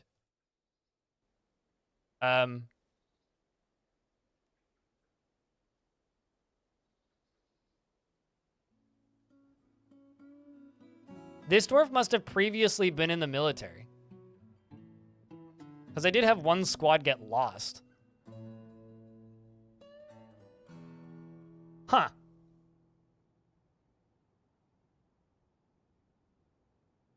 Yeah, they were a spear dwarf.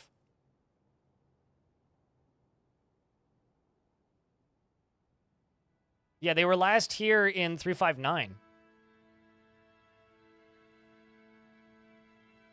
Huh.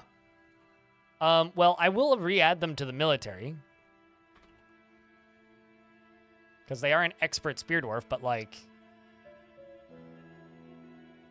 Huh.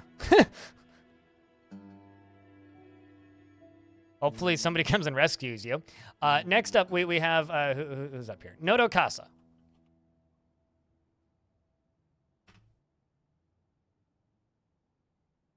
Some of them have, yeah.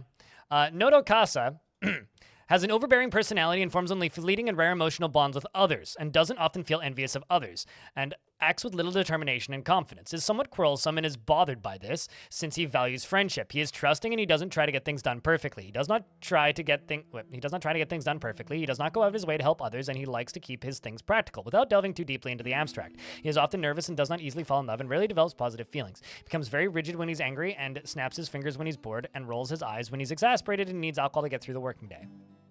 Still have not been given key for Risk of Rain returns. It's like they don't want me to cover games. Like, what the hell? What the hell? Dreams of raising a family and personally has a deep dislike of the natural world. Next up, we have Rovod, who is now...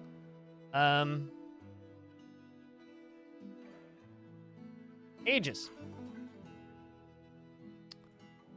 Aegis is given to rough and tumble brawling, even to the point of starting fights for no reason. She isn't given to flights of fancy, and she is brave in the face of imminent danger. Is rarely happy or enthusiastic, and is conflicted by this, as she values parties and merrymaking in the abstract. She does not go out of her way to help others, and she is not inherently proud of her talents and accomplishments. She is quite comfortable with others that have a different appearance or culture, and she tends to ask others for help with difficult decisions. She tends to assume that the worst of two outcomes will be the one that comes to pass, and she is curious and eager to learn, and she is stubborn. She dreams of crafting a masterwork someday, and personally doesn't see cooperation as valuable and doesn't respect commerce.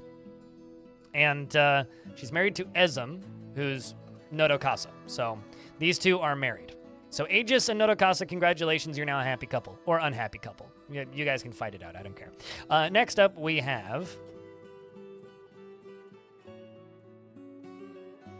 Huna Vaira. You're a cheesemaker, and you feel fondness when speaking with an acquaintance. Is that acquaintance the one that's currently injured on the ground? Nope, you don't have any acquaintances, apparently. Today, Twitch decided you're allowed to watch me. Were you having loading issues the other day or something? She is always tense and jittery, and she's generally unhindered by the thoughts of others concerning her actions. She tends to form only tenuous emotional bonds with others, and she is quite ambitious. She isn't given to flights of fancy, and she has a tendency to go it alone without considering the advice of others. She is quite comfortable with others that have a different appearance or culture, and she finds obligations confining. And she is conflicted by this, since she values importance of the rule of law. And she has a greedy streak, and she rarely feels discouraged. She is somewhat fearful in the face of imminent danger. She tends to assume that the worst of two outcomes will be the one that comes to pass. She isn't particularly curious about the world. Inhales sharply when she's angry, and she repeatedly snaps her fingers when she's trying to remember something, and needs alcohol to get through the working day. She dreams of seeing the great natural places of the world, and personally thinks that the pursuit of skills of warfare and fighting is a low pursuit indeed. And she has a deep respect for animals, plants, and the natural world. This is somebody I would want to hang out with in real life. And doesn't particularly value loyalty. Yeah, pretty much. Like, this seems like a fun person to hang out with. Worships Etur, and not the giant chinchilla, unfortunately.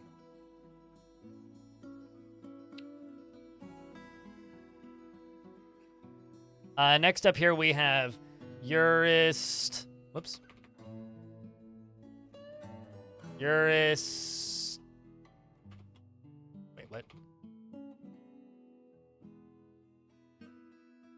Uristov, the lime maker. Uristov is bashful and easily is moved to mercy. Does not trust others and generally finds himself to be quite hopeful about the future. And wait, are you injured? No, you're not. Okay. Generally finds himself to be quite helpful about the future. He is moved by art and natural beauty, and he tends to hang on to grievances. He is often envious of others, and he is not often lustful. He occasionally overindulges and exhales slowly and deliberately when he starts getting bored. He cracks his knuckles when he's nervous. Dreams of crafting a masterwork someday, and personally finds those that develop skills with weapons and fighting distasteful and values nature. Do you have any relations? No. Next up, we have an animal trainer. This can go to Coco Mantis. Although there's a C and a K in there. Coco Mantis, like Psycho Mantis, but with more coke. Is very rarely moved by curiosity, is very slow to anger, and lives a slow-going and leisurely pace. He doesn't mind a little tumult and discord in day-to-day living and has a sense of duty. He tends to think before acting, and he's moved by art and natural beauty. He's troubled by this since he dislikes the natural world and doesn't seek out excitement. He's not inherently proud of his talents and accomplishments and is distracted from conversations when he's trying to remember something and needs alcohol to get through the working day, and dreams of creating a great work of art and sees life as unfair and doesn't mind it that way, and sees war as a useful means to an end. And we'll do one more.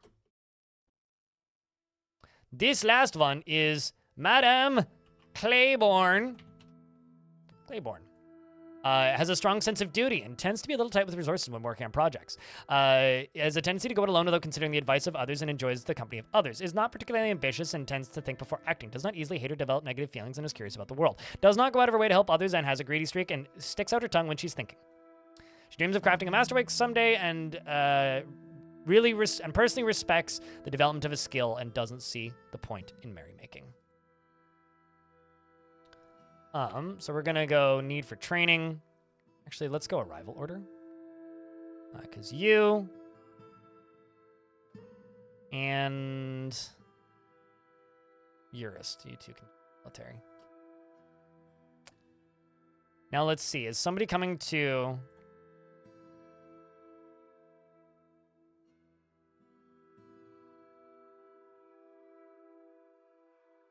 I can't remember the name of the job. Recover wounded, that's it. It's not rescue wounded, it's recover wounded.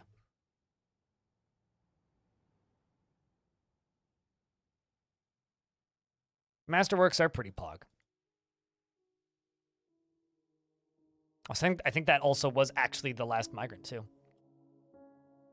Did I actually trade? I think I did. I think I did. I like that the only negative review on Risk of Rain 2 is you can't have sex with the Huntress. It's the only negative review so far is you can't bang the Huntress. Well, I mean, it's a legitimate feedback, I would say.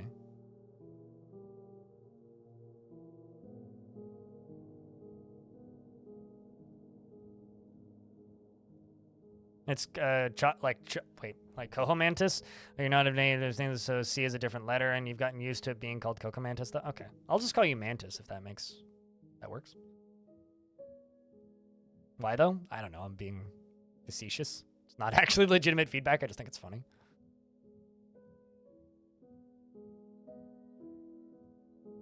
But then again, turns out a lot of people are very weird about video game reviews like that these days.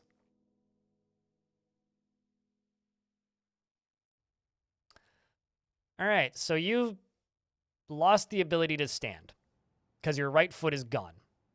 I don't think that's going to limit this dwarf's ability to be in the military. Do you, chat? What do you think? I mean, you can. I mean, you could just have a dwarf. I'll just give you a dwarf. Do you want military, non-military, beard, or no beard? Terminal wetness.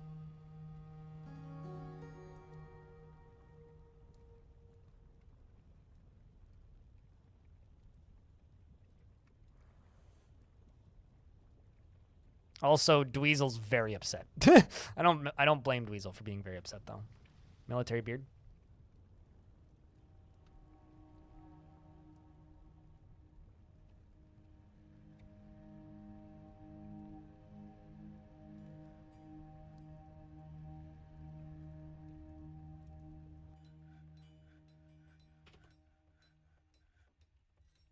Terminal wetness is deliberately cruel to those unfortunate enough to be subject to his sadism, and is disturbed by this as somebody who dislikes those that seek to acquire power over others. He cracks easily under pressure, and he actively avoids exciting or stressful situations. He is not careful with resources when working on projects, and he often spends unnecessary effort.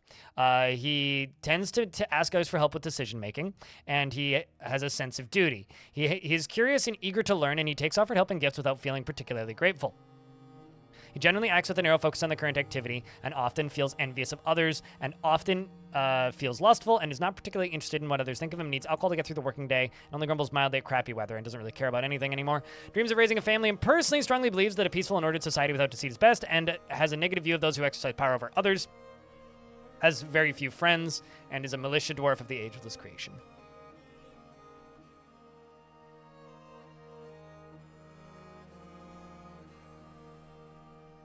Does this guitar want to kill your mama? I'm very confused. What?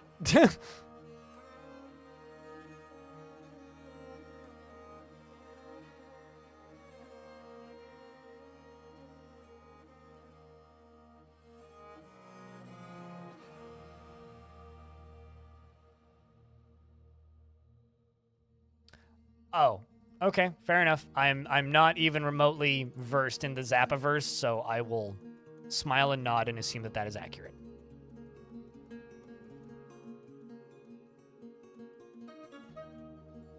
I mean, obviously, like, I know who Frank Zappa is. I literally find myself disliking his music on a good day, so I generally just kind of forget that he exists. And when people reference Zappa songs, I'm like, I have no idea. I give up. I'm already out. I quit. Been away from family and friends for too long. Maybe I should remove you from the military. I don't know. Is your bunnies? Holy shit, your bunny's still here. That's very funny. After all this time, Dweezil comes back, and we still have their pet bunny. Well, I mean, I guess that's good. Gotta have pet bunnies. Let's also expand this. Still no barrels. Perfect.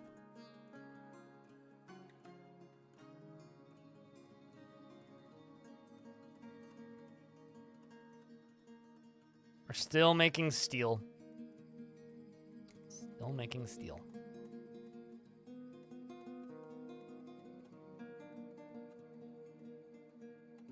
So I have a question. Can I put amethyst in a squad? Yeah, okay, that's really... I don't know if it's this DF hack plugin, but I can't put nobles in the squads.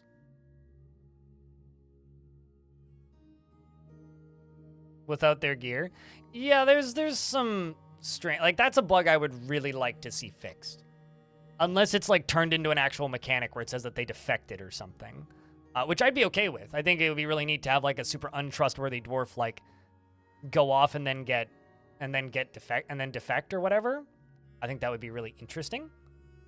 But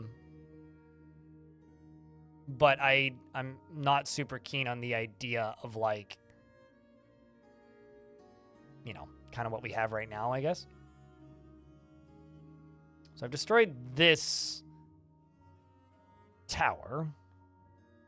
We could actually start raiding these towers for their books at some point. But if I do that... The Tomb of Thrift Tub. Chat, do not ever thrift in a tub. And do not buy a tub from a thrift store. That is my advice to you. Unrelated to anything else. The Early Keepers is a good name, though. Yeah, if I do start raiding these towers for their books, I would have to isolate any Necronomicons we find, so I'd have to pay pretty close attention to what's around.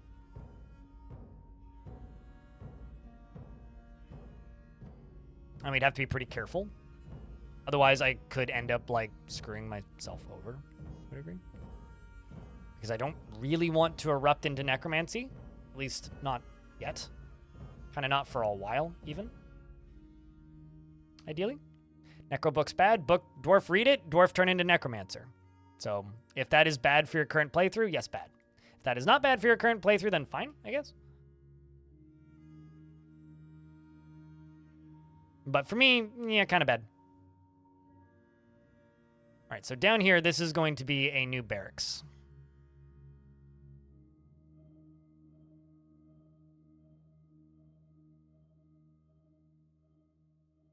That's interesting. An interesting thought. If I attach a barracks to a tavern, I wonder if that can force dwarves to train. I'm just trying attaching all of my zones to the tavern just to see what happens. This poor scholar. This dwarf is almost completely naked because all their clothing is slowly rotting off their body because they can't move their hands. They just really want to craft an object and be with family. They have no family in the fort. It's such a sad story, truly. At least he enjoys performing. It's one of the few things about Van Ori that makes me not feel bad. It doesn't matter if it's OP or not. The point of this like fortress is I'm trying to destroy necromancy. Wouldn't that be kind of redundant to the goal of the fortress? Like, it doesn't matter if it's OP or not. I don't give a fuck about what's OP. And also, like, having a necromancer in your army fighting on your own map, in some cases is often actually the opposite of OP. But yeah, it doesn't matter what's OP or not. I don't care. If I only cared about what was OP, this game would be extraordinarily boring to watch.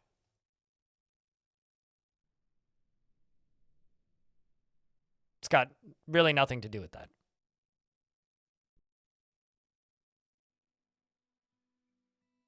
Because Dwarf Fortress is one of those games where, maybe not one of those games, but Dwarf Fortress is a game where if all you do is care about min-maxing and making sure that the maximum numbers are for everything, you will be extraordinarily bored. Because, or at least I am when I do that. Because Dwarf Fortress doesn't lend itself to that type of gameplay at all, really. If anything, I think Dwarf Fortress actively discourages that type of gameplay. So if you dedicate all of your time to that type of gameplay, at least in my opinion, you're just going to end up with a really dull, boring fortress.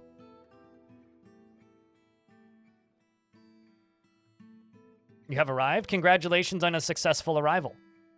Killoth. So this location is going to be where these guys train. The Trustworthy Seals. I need to give them a new name. Because I got the Fabulous Blade. Let's call it the Trustworthy...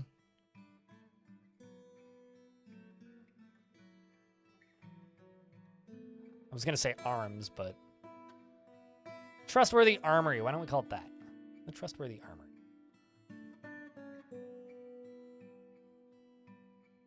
Which means I can take them off of training.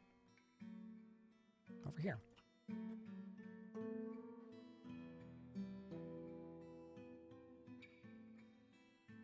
That, or I could just put them on constant training. We'll just do that. Move this and just put them on constant training.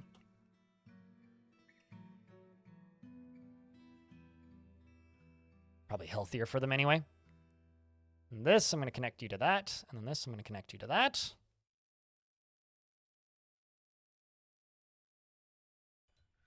Burrow on the map looks like a penguin. People were saying it looked like a cat earlier, so... Clearly it looks like different things to different people.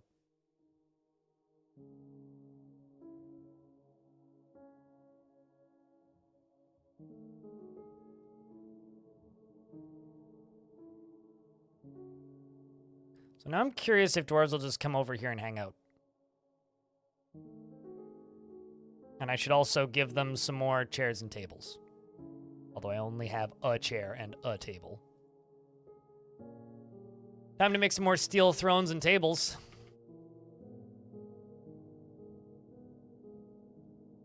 And then we gotta go finish Amethyst's office. Or dining hall. Bedroom. Yes, bedroom. Dining hall first. With the tamed cave spiders. So because the cave spiders are tamed, you can't use the normal methods. You need to catch a hostile entity. So that would be like a goblin.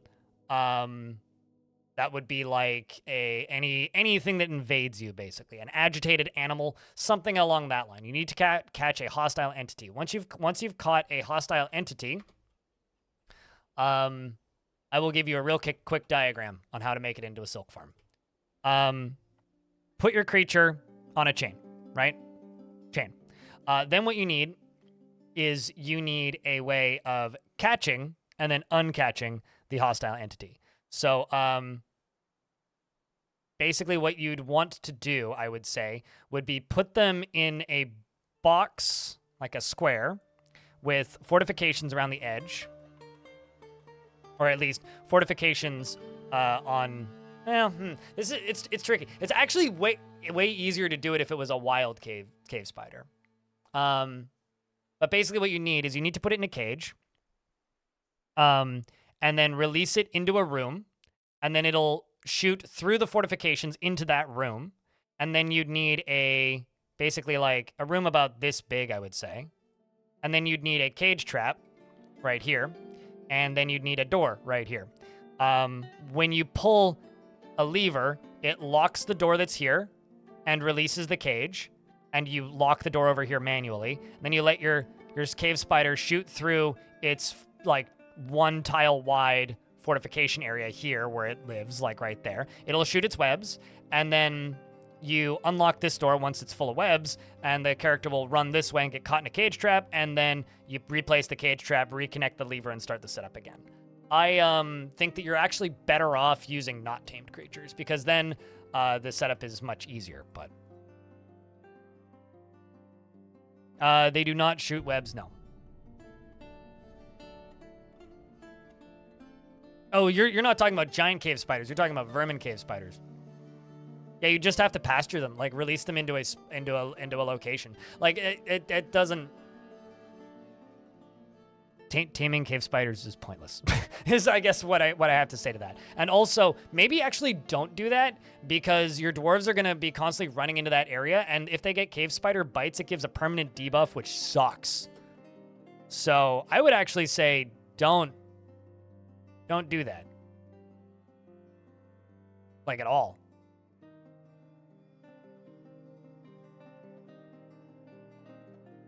Yeah, you want a Forgotten Beast in a box. You don't want, like, to use, like, normal-ass cave spiders.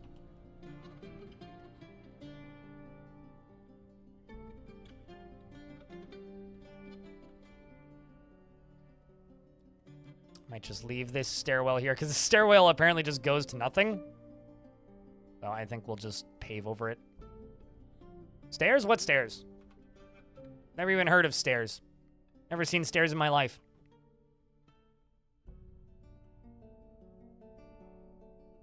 No, you do not have to make melee weapons to train dwarves in melee combat. Just make weapons.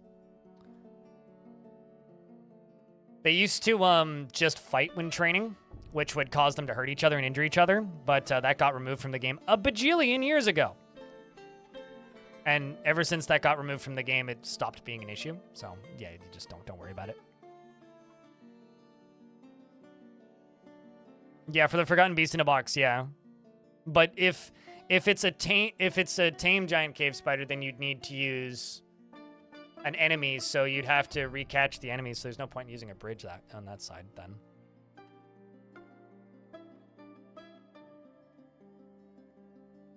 Actually.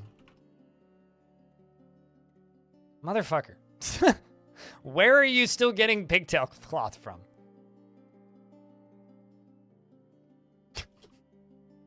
I mean, it'll be a very expensive artifact when you finally finish it. There is no point to training weapons. There is no purpose for training weapons. There's nothing that you should use training weapons for under any circumstances, with the exception of maybe if you want your captain of the guard to be able to give beatings without actually killing somebody, you could like force them to equip a training sword instead. But they still might kill somebody because they'll probably just punch them anyway. Elves don't use training weapons. They use grown wood weapons. Those are different things. Next question.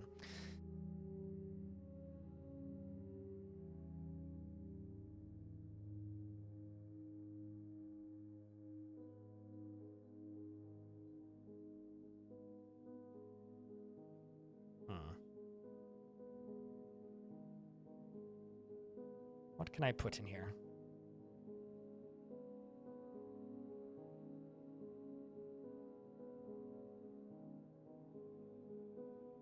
I have no idea about that. I do not know what type of damage ballista bolts do. But I can tell you this. I have to use the toilet. I will be right back.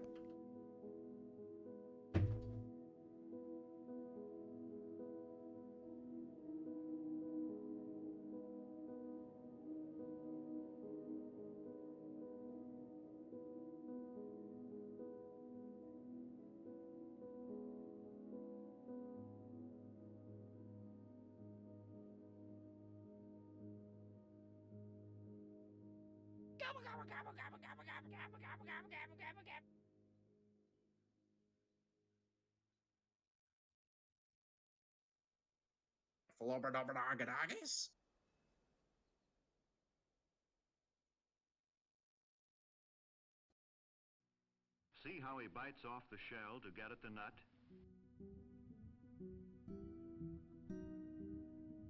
You have less than 40 likes? Well, that's because people don't like YouTube streams. Come on, let's be honest. It's a fact. If they liked them, then there would be more likes on it.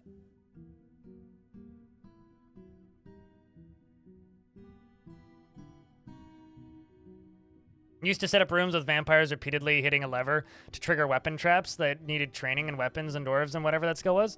That was too much work. I will tell you this, that doesn't work anymore because they have feelings now.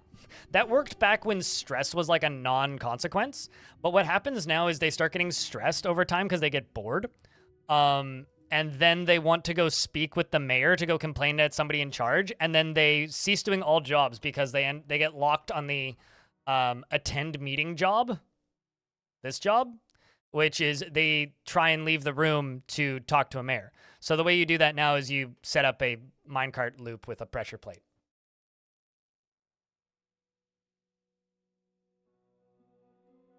I'm being a joke or stir, Dweezil.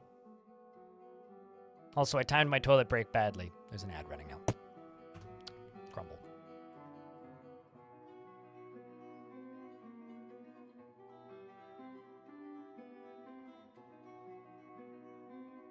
Elfie is saying that if we can get 69 likes on the YouTube stream within the hour, she will draw something for chat. Making good use of your premium. Yay, radio guy. I mean, I do make like $8 or so per. Ironically, the VODs the VODs on the VOD channel tend to make me more money than the streams on the main channel do, which I think is really funny. Like the streams on the main channel make me like $8 usually or so. The VODs on the second channel usually end up making around 10 to 15 all said and done. Although here I am looking at one from a few days ago where I made $3.06. Cool. Great YouTube money. Love it. Gotta love the YouTube money. Also, if I curse too much, they tend to make me no money. I guess my own problem that I need to deal with, but yeah, the one from 2 days ago. I basically, I get about $1 per 100 views on the streams. Do I think Dwarf Fortress will get the Labor of Love award on Steam this year? Nope. It's because there's a billion significantly more popular games on Steam that would get that award. And Steam is a popularity contest, not a legitimate competition. So no, I don't think it will get that. I would like it to. I think it deserves it. It didn't get it the year it came out. So no, I don't think it'll get it this year either. Also, Steam Awards don't mean shit, really.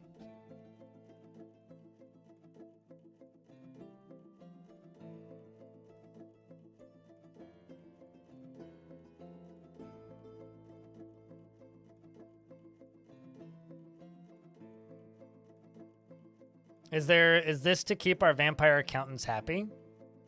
What do you mean? The needs to speak with a manager thing? I mean, there really is no way to keep locked off vampires happy now. They will eventually go insane. Like, it's not unless, like, somehow they never want to, like, yell at somebody in charge. That mechanic also makes it very difficult to have separated fortresses because your nobles need to be able to reach every portion of the fortress. The light level on a tile. You don't. Not without DFAG. And even then, I don't know how to do that in DFAG. Why do you need to check the light level on a tile?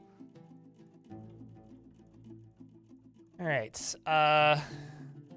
This needs to be made into a dining hall and assigned to you.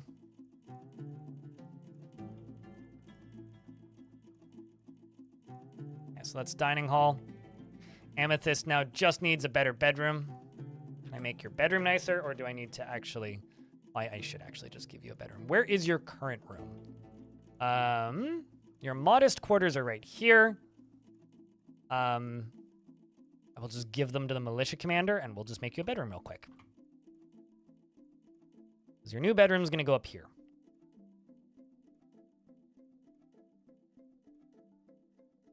The rest of the nobles.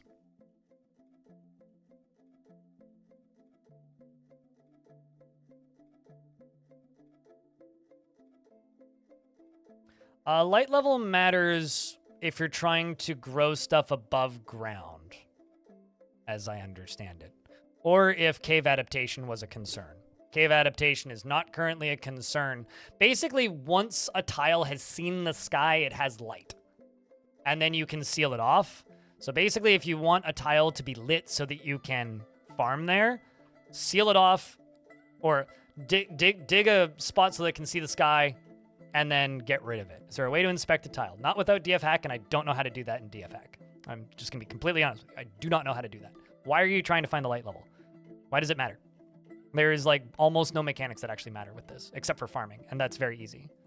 I don't know how to do it in DF hack, so you're gonna have to go ask in their Discord or something.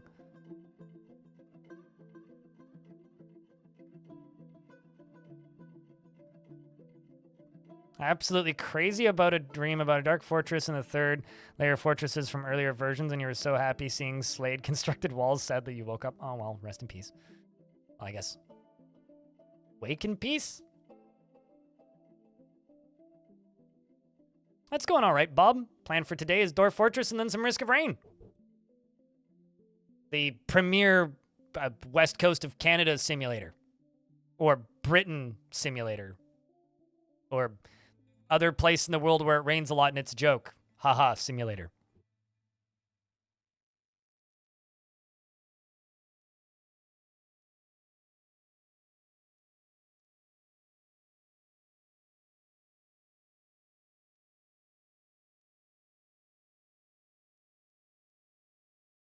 Put a cage trap in your barracks and you saw your military dwarves hopping on and off it while training. I mean, I don't think that's going to train dodging. Is that what you're asking? Like, is that what you guys are trying to facilitate here? Is training dodging? I'm pretty sure that doesn't actually do anything, but it might. You never know. Never hurts to try.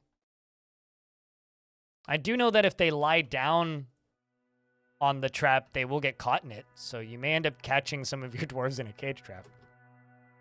Well, they train dodging while training dodging. Like, they train dodging while they're training. So, like, if they're doing, like, individual training or, like, sparring, both of those cases trains dodging. So I don't know if that speeds up training dodging, I guess is what I'm trying to say. I don't think it does. My bet is it probably doesn't, but you never know.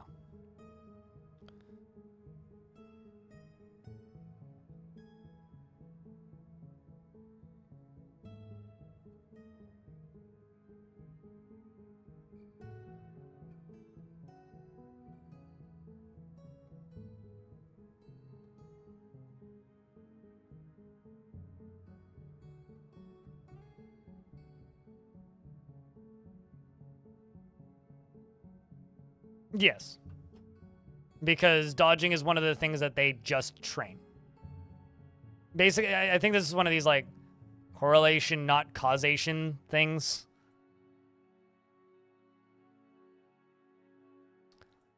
There you go. Amethyst now has new bedroom.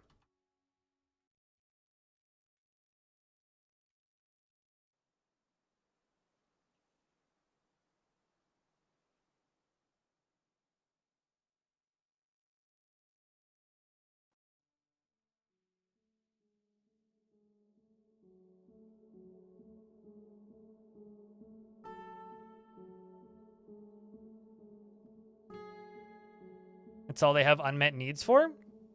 Unassign their other tasks.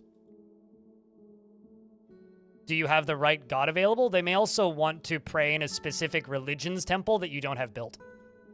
So, like, if you have a temple to all gods and they have unmet needs for gods, it's possible that they are specifically an ardent worshiper of the, I don't know, doctrine of blabbiting. And the doctrine of blabbiting needs to request a specific temple to be functional, so that need may not be meetable, period, on that dwarf unless your dwarves request that specific temple. I love how the very first thing Amethyst does when she gets a new bedroom is goes and leaves a sock in it. I guess this bedroom's officially been claimed.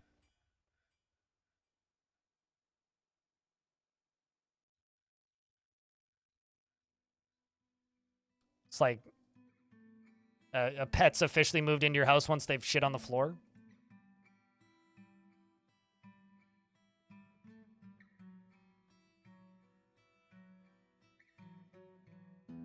and 2 others that were requested. So yeah, I mean, if you have a generic temple, like, and even if you've had ones that were requested and you didn't complete them, like that, it could still just be that. Like they might just want that completed. What do you need? You need picks, you need chains. No making good. Okay, so 3 picks, 3 chains, steel, pick. 3. Steel, chain. 3. Strange mood. Mother fart! God damn it!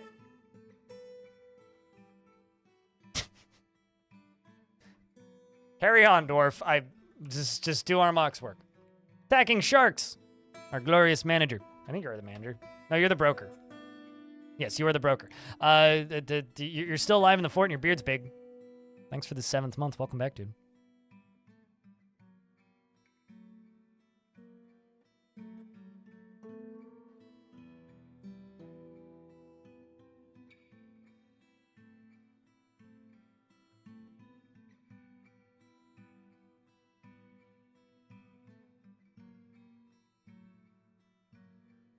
In regards to the question on YouTube about what type of military do you need to take down a goblin fortress with a massive population, just a fully decked out squad and take a lot of trips. That's all you really need.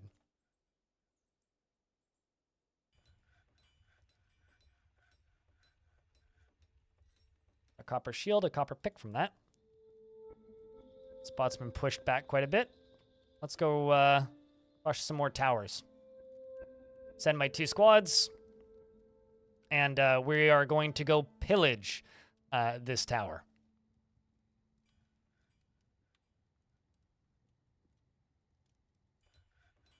Before completing his artifact. You know, honestly, so be it. Actually, you know what? I'm just going to do this. I'm going to go to... Stop weaving. Just stop it. They'll keep collecting webs, but they're going to stop weaving. Also, attacking sharks, thank you so much for that resub, specifically because that is the first notification of money in 2 hours. I appreciate you.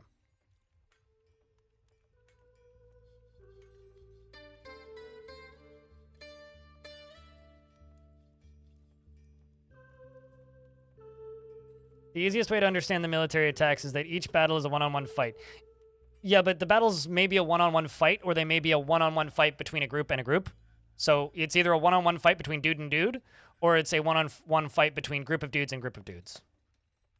And usually with the bigger squads, it's group of dudes and group of dudes. So all you really need is a fully decked out squad with a decent commander with decent tactics and ambushing, and you're fine. Wild Pig, thank you very much for the 60-second month. Thanks for the money notification. Appreciate you.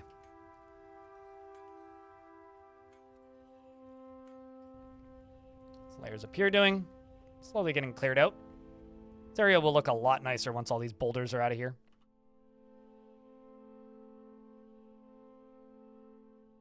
I think we're just going to do some vertical bars on the front door. Let's do them out of silver.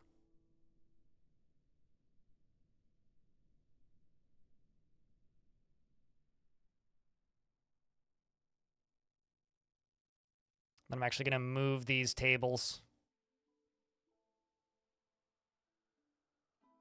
Why can't I see silver? There it is.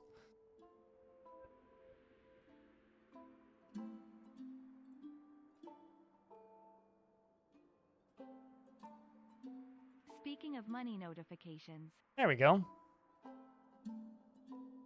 What's the deal with world domination? Is it like you are a supreme leader of the world now?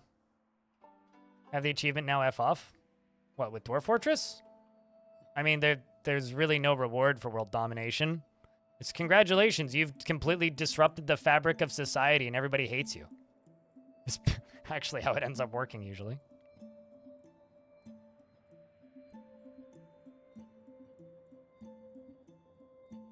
Just like real life, really.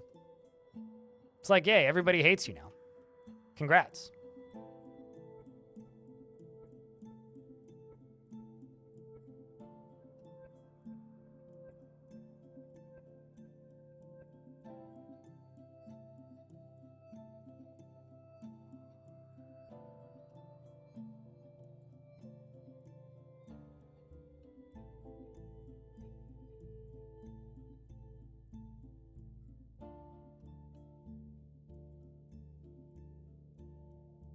You can't quite type as quickly as blind speaks. Apparently our brains work the same way.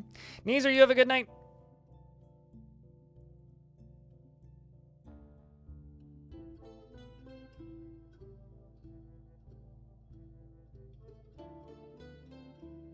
Difficulty settings only affect stuff that happens in your fortress. Because difficulty in Dwarf Fortress is redundant. But no one will ever believe me when I say that, so.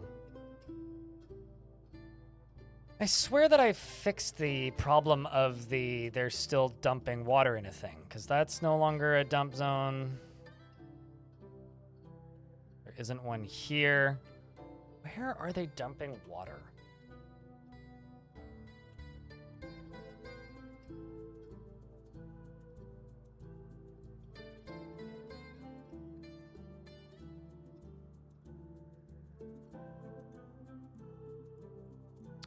Well, I guess water zones don't count as a place.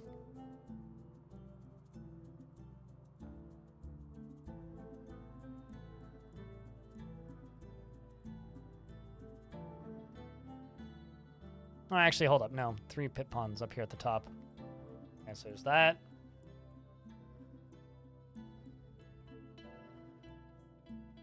Wait, there's 2 here?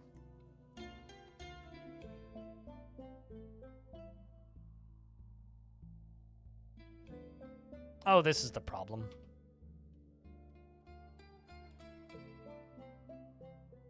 Apparently, I still have 2 pit ponds right there. That, all of them. So now there's only 1. That should fix that. No, you can't. Sage biting. Questions are strictly forbidden. We have a very strict no question policy here.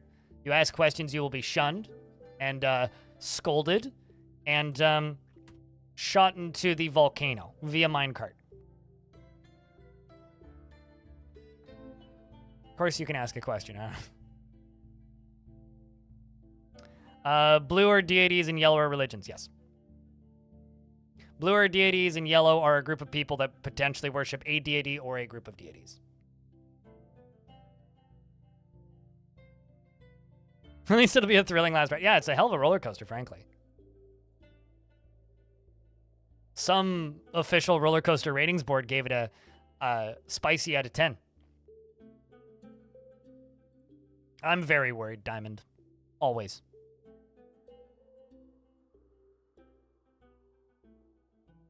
Boom.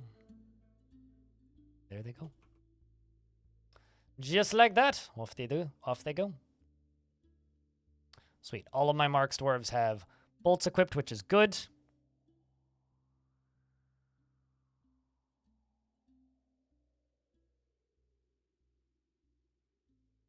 Let's get Nodokasa in here.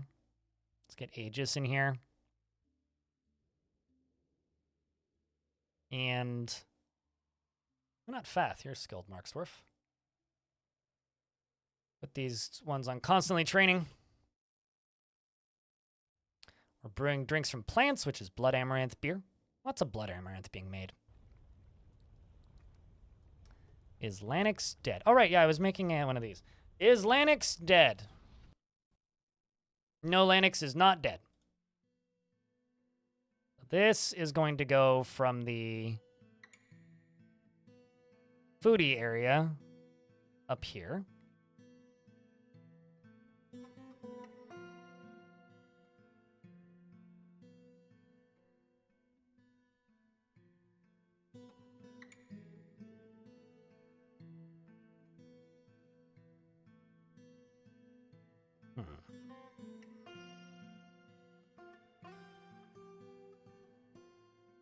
Actually, I'm going to go this way.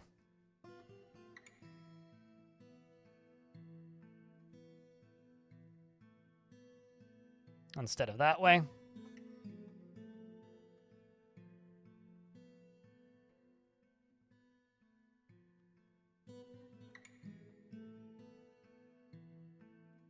And that goes straight into the lava. Well, that's very inconvenient.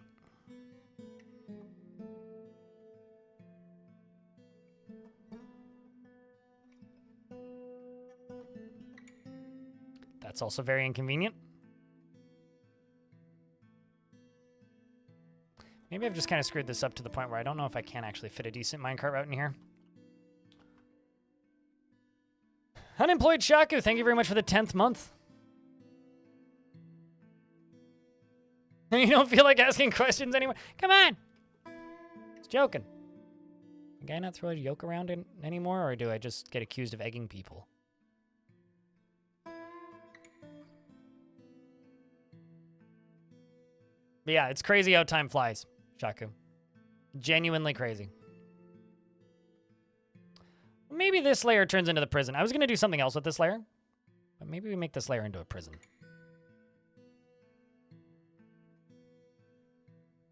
Yeah, I think we make this layer into a prison.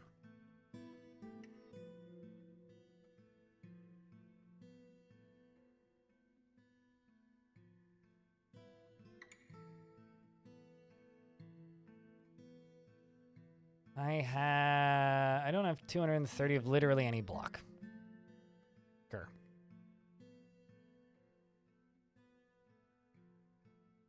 It's the one problem with like refusing to build stuff unless you have the materials allocated. Is you're just like, well, I wanted to build a thing, but I don't have the materials to do it, so I kind of can't. That kind of sucks.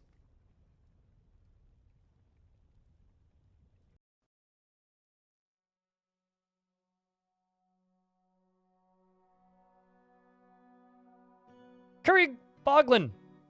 Not a goblin. Boglin. Thank you very much for the 4th month. Welcome back. What kind of curry? Green curry? Red curry? White curry? Just asking the important questions here.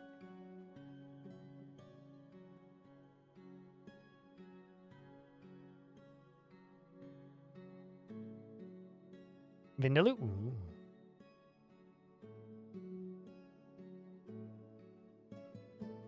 So let's roll with siltstone for the floors.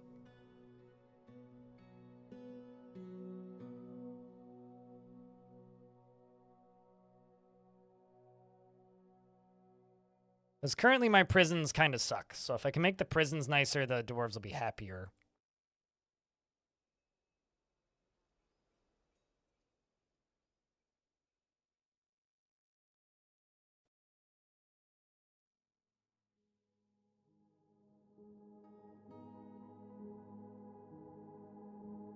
Fire, fire, fire.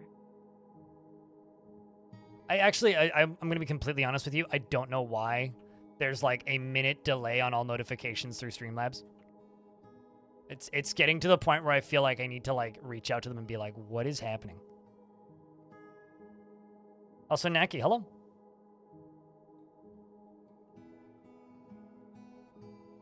An important question. How are you and how's your day? I am all right.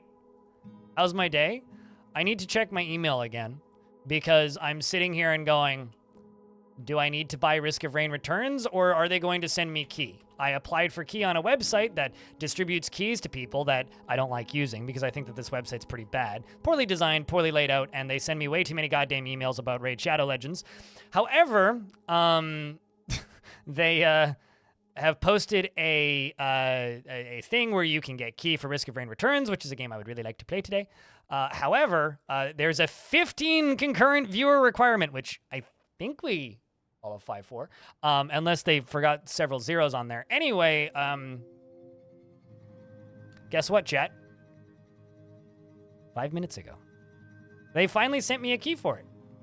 Like 3 hours after the game's out. Cool. Very timely. Back in my day, you used to just like send an email to somebody and you'd get a key for a video game 3 days before the game came out. I like how they've given me an embargo date for yesterday. Got it. Cool.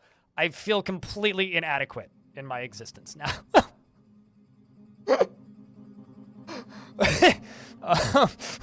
Why would you even... way to make me feel like I'm left out of the cool kids club, Gearbox. Fuck off. Anyway, I have Risk of Rain now, so I don't need to spend 15 bucks, so that's cool. Thanks for the hype train, by the way, over here. Suited Draft, thanks for the $1. Appreciate you.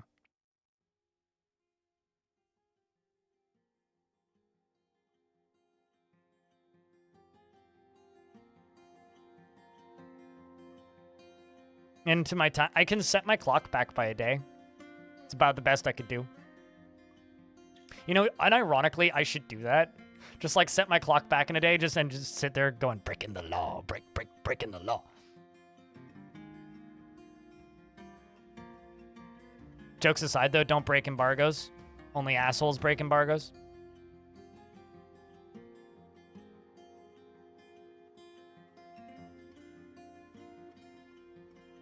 At least I get back the money. Sure, but it's a very disrespectful thing to not get key for a video game from a publisher, and just makes me dislike the publisher. That's all it really is. That's all it really is. Not that I like Gearbox to begin with, but I mean, like, generally, not that I like Gearbox, but strange publisher. To the point that I'm actually kind of surprised that Risk of Rain 2 came out on Steam. I'm actually kind of surprised it wasn't an Epic exclusive for a year. Or Risk of Rain Returns came out on Steam, rather. Because that's a very Gearbox-like solution.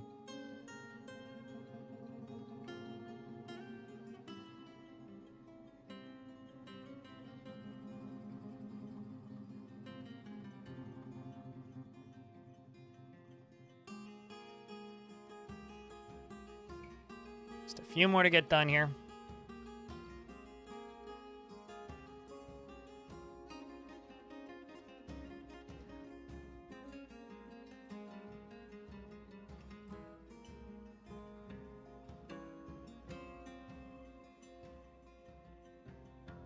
Let's get more of these steel chains in here. Definitely built one pigtail rope. Only steel chains in my prisons.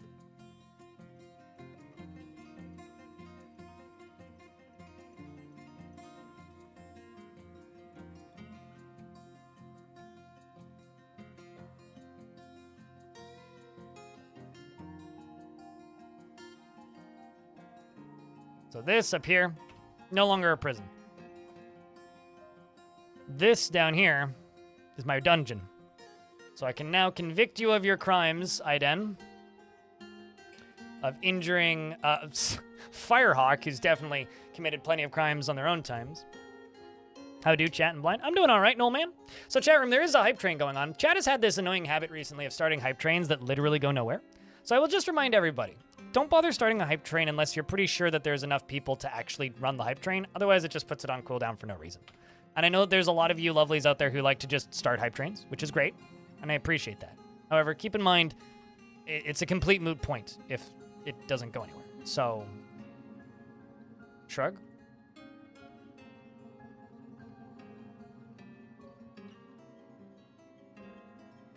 I mean, I appreciate you, Wild Peak. And thanks for the $10, suited. Just saying, if you guys are going to do hype trains, make sure that there's like a slightly coordinated effort. Otherwise, it'll just peter out and disappear.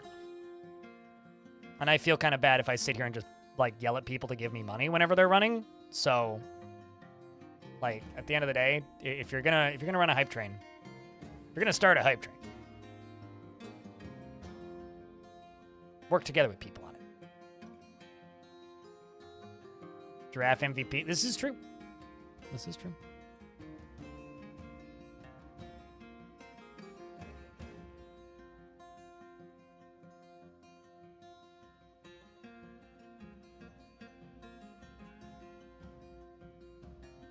All right, so each of these, what can I put into these bedrooms? Guess I could give them each a throne and a table. Stockpile for drinks is what I would say.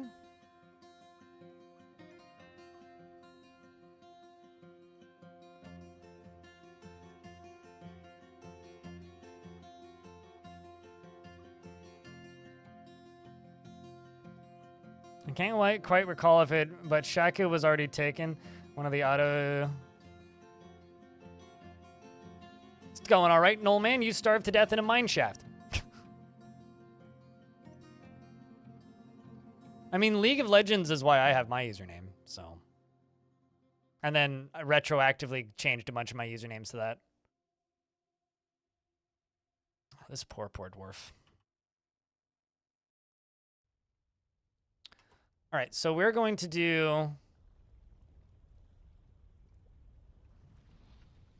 steel table and steel thrones. I'm trying to figure out how to say your name. Bruca? Bruce? Oh, Bruce. Bruce with an H, probably. Thank you very much for the $10 in bits. Appreciate you. You know, I kind of feel like now I've just, like, scolded you guys into throwing money at me. You don't have to do that, chat. You're fine. Jesus. Dwarf died in a mine shaft. Starved to death in a mine shaft because I totally am very good at this game and I'm still not immune to accidentally removing the stairs. Turns out. Doesn't matter how many hours you have in this video game, you'll still accidentally remove the stairs sometimes.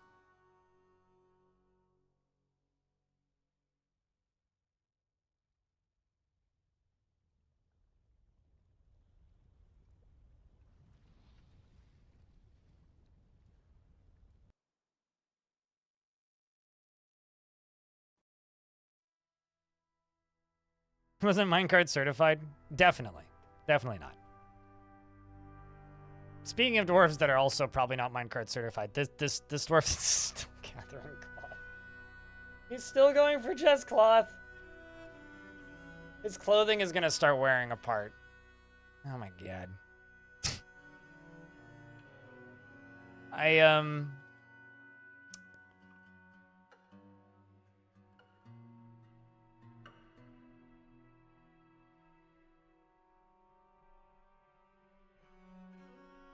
Still going. Been over a year.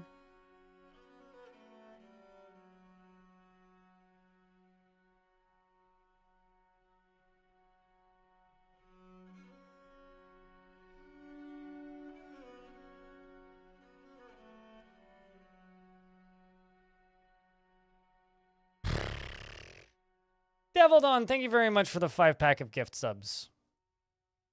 Appreciate you. Let's... Oh, I know exactly what's causing it. Linux, yeah, it's absolutely one of those. But I'm going to let the dwarf finish it. I'm just going to help a little bit. Make cloth crafts. 300 of them. And yarn crafts. We'll make 80, because I'm not sure how much yarn I have.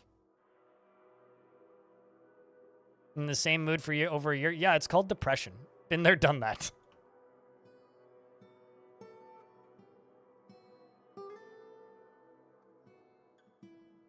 Okay, so this is all done. That's all done. That's all done. Checking up here.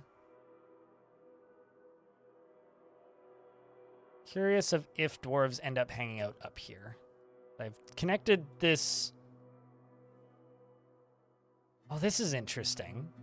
So they're hanging out in here and they're doing fighting demonstrations and then suddenly telling a story. So because they're not on strict only training orders, they can flip-flop between training and doing other things. And because this barracks is technically part of the tavern, they're actually, like, telling stories. Are any of them listening to the story? Okay, you're going to archery practice. That's neat. Yeah, this dwarf's just taking a break and listening to the story.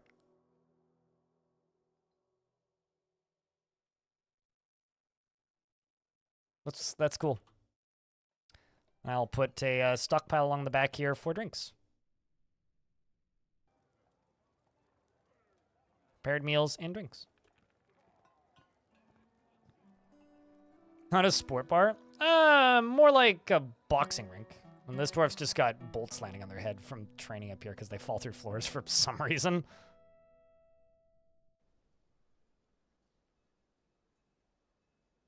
No, it literally is. So if you click this button, you can connect a zone to any other zone. And then that zone will operate as the zone, but also with the features of the zone that it is set to. So this is a barracks, but you click this button, and I connected it to the Silvery Spies, because I was curious as to what would happen, or Silvery Spices, which is my tavern. And I was curious as to what would happen. And it seems like maybe a better way to allow your dwarves to, you know, train dodging and do all that, but also get to watch performances. I was just curious to see if it would work, and it seems to be. Seems to be neat indeed, yeah. Because often, like, the thing that you see them wanting is, like, be around friends or whatever. Our last pillaging attempt of pillaging a tower, which I never read. The Uncommon Mansion attacked the obstinate fellowship of the Calibrated Tongues at Cottonfish, and the dwarf Mesthos Charm Wheels led the attack, and the defenders were led by the goblin Dana Beanbrand. The dwarf outmatched the goblin with a cunning plan. And we rampaged throughout that location and found nothing. So, that was against Cottonfath, which is this place. So I have a feeling there's nobody there left. Because that was a pillaging attempt. You can train monk warriors. I guess in theory, yeah. You could assign a temple to military. These roads look like a mess. Yeah, kinda. Okay, so this zone down here. Okay, who is the most angered dwarf? Wait, what is the most angry dwarf?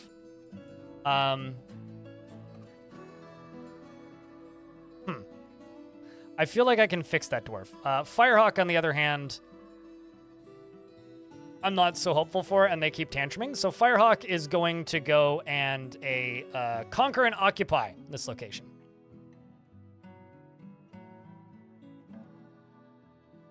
But unfortunately, they're in prison right now. So after they're done being in prison, they're going to go conquer and occupy this place. I'd rather not, Suited Giraffe, but thank you for the $10.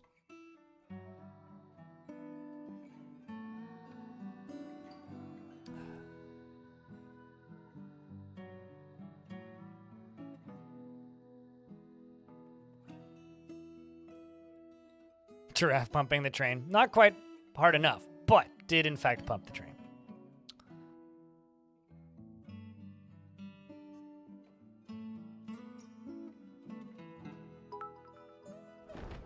Is it a suicide mission? No. Bully me harder, less than 3.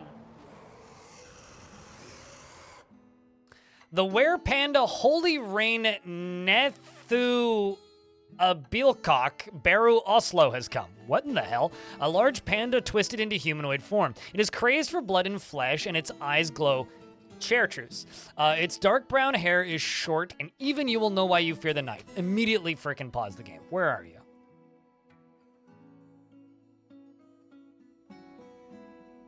Huh. Former member of the Lovely Kingdom. This seems like a human? They're the Holy Rain of the Fellowship of Harvesters. Pandocalypse? I mean, it's not that bad. We'll be okay, I'm sure.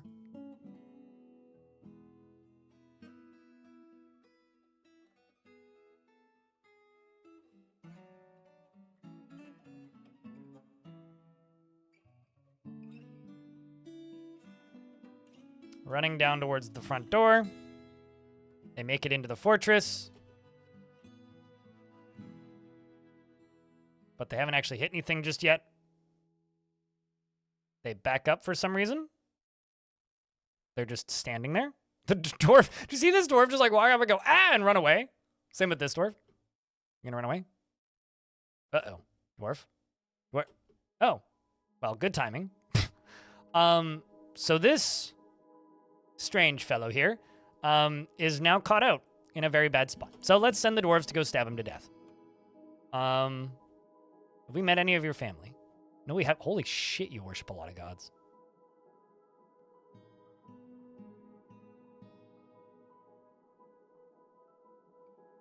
Smitchell, thank you very much for the raid. What's up? Chat room, can I get a round of beers for the raiders? Make sure there's enough for the whole class. And Mons, can I get a shout out for the raid? How was your stream today? Were you dwarfing? Or were you up to something else? This is a werepanda, also a religious figure, who's about to get stabbed to death. And this dwarf is just like, I don't care about... Why must they be so violent? That's weirdly fitting. Why must they be so violent? I mean, I don't know. I have no idea why they must be so violent. Anyway, they're chasing the naked human off the screen. Let's see if he... Oh, well, seems like I didn't need to kill him because we got him stuck in there first. So that's convenient. Which means I will actually just, like, toss him into here. And as long as I don't release him right when the full moon starts, we should be fine.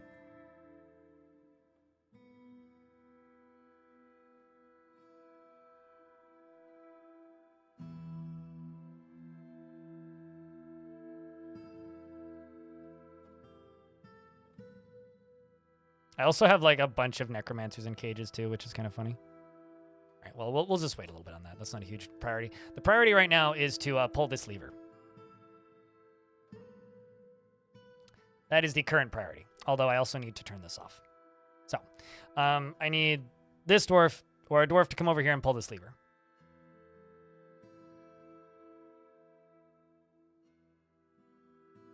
And this squad needs to act... Well, not this squad. This squad needs to actually be training. You can cancel. You can train. Just so that they don't run away. Now we have released our two critters. We have a... I'm going to actually lock this door. We have a Cyclops and a Giant. The Cyclops is immediately bleeding a whole bunch. The Spear Dwarf stabs the Cyclops in the lower body with a steel spear, tearing the muscle and tearing the stomach. The Dwarves are terrified and panicking while being attacked, but, you know, it's fine, I'm sure. Bling is vengeful and terrified, as well as terrified and terrified, as well as terrified. And we also got Rith Lest, which is a large iron left gauntlet. Or a iron left gauntlet.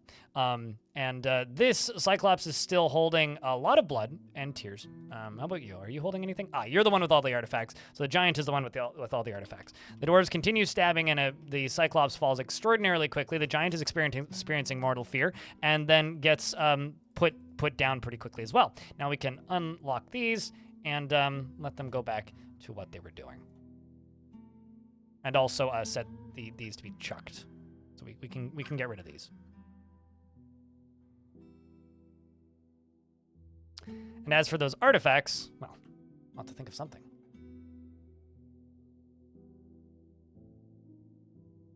Played Minecraft this morning and had to wrap it up sooner than later because you nuked your base with a reactor. You had to wait 2 to 3 Minecraft weeks for the radiation to go away and stop killing us, so you dwarf for the rest of the stream.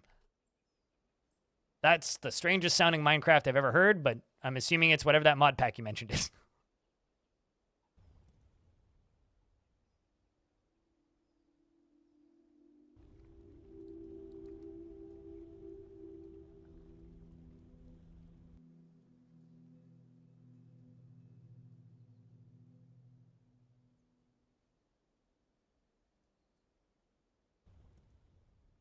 I'm sure it could be.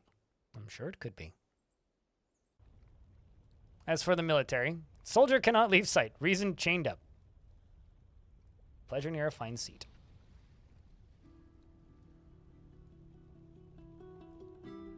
Also, is this in the burrow? No, it is not. It should be. If it wasn't, then the dwarves would actually just starve to death when, you know, it's not prison time. This is what?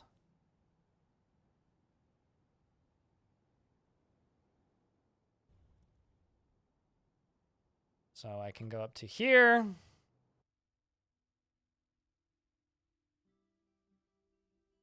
Basically, I need to go all the way to the end, I guess.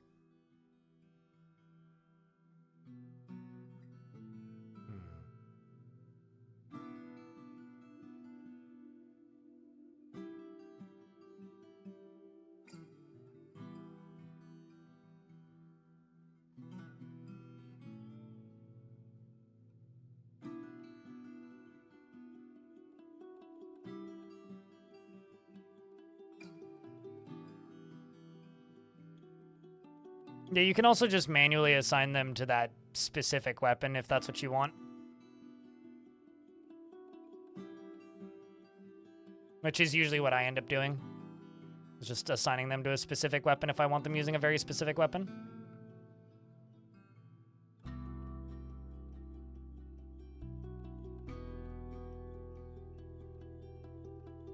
And there's also just this this dwarf drinking.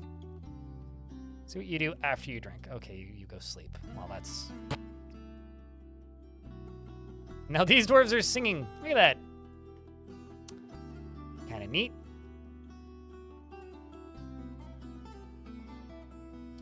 Might as well also throw some of these in here.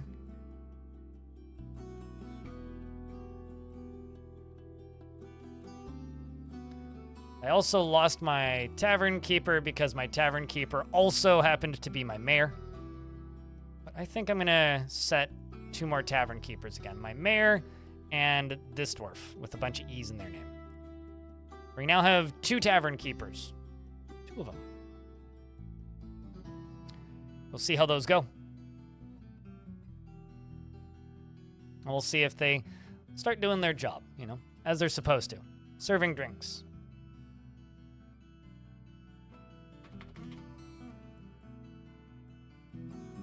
That is not true. They will absolutely change it. You do not have to destroy the weapon or forbid it. It's technically an artifact, so I think you can't actually destroy it. But if you assign them to a different weapon, they will go to a different weapon. At least, in my experience, they've gone to different weapons when I've assigned different weapons. What was I doing? Right, checking how many dwarves actually need beds right now. Quite literally, nobody needs beds, so that's good. You have some bedrooms over here that need to be bedroomified, so we'll bedroomify these.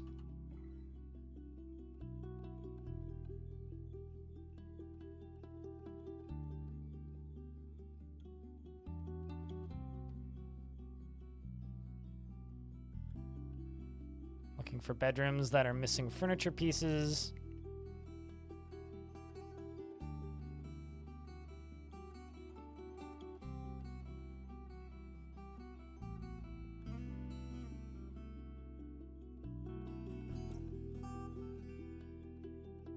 There's one over there that needs a chest. Needs a chest. Chest needs a chest. Needs a chest. This one needs a wall. Missing a bit of a wall there. And no, these can be bedroomed.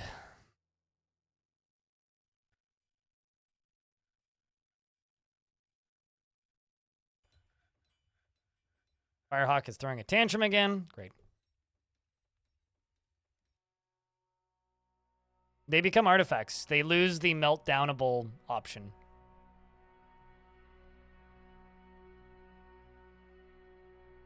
Is what happens. All right, so. The other question I have is anybody hanging out down here yet? Yeah, they are. Sweet. That's what we need to start seeing. Dwarf's working down here. This dwarf's focused. That's very good. All right, let's send the main squad out. Let's go attack something else. Because this one's pretty much dead from what I can tell. So let's start attacking this one. Gonna send just 1 squad. Don't loot anything. We're just gonna raid them. See how that goes.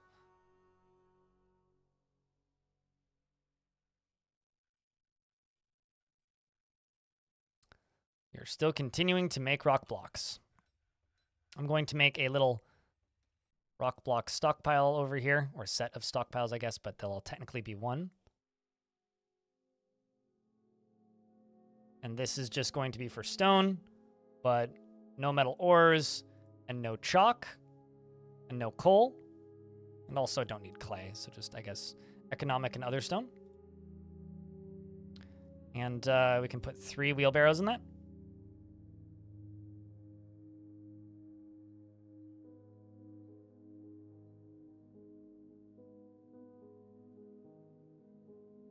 When you manage to destroy named gear, they don't pick up another one. Yeah, but if you manually assign a new piece of named gear to them, they pick it up. At least every time I've ever done it. So, and you can't destroy named gear. You can, however, hide it permanently. If that makes any sense.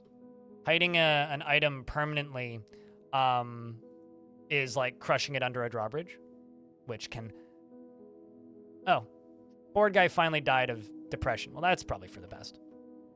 He's in a better place now. Do I need a new surgeon? Yes, I do. I say I'm saying way too often.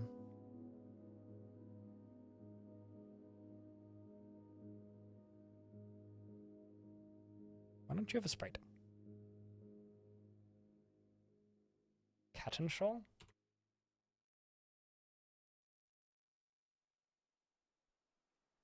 I've got some mysteriously missing dwarves in this fortress, and it's starting to disturb me a little bit. You want 3 picks.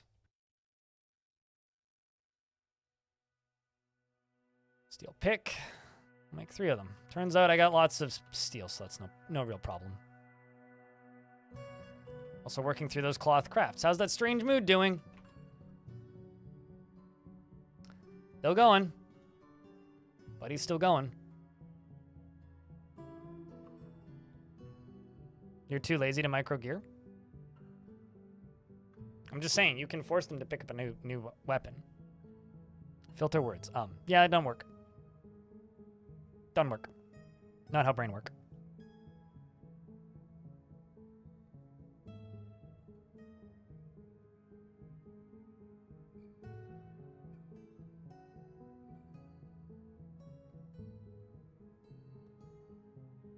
I don't think so.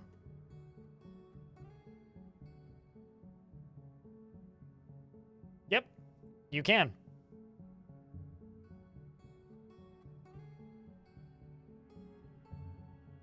Like he's doing laundry for the entire city at this point. He's been at it for more than a year. It's like, I'm well aware that this is a recursive artifact bug. Well aware of this. Been at it for more than a year.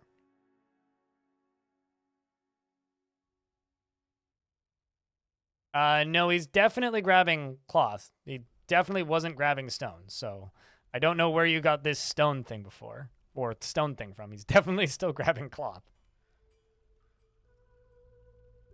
He should just grab the whole bin at this point. Like, honestly, he should just grab the whole bin.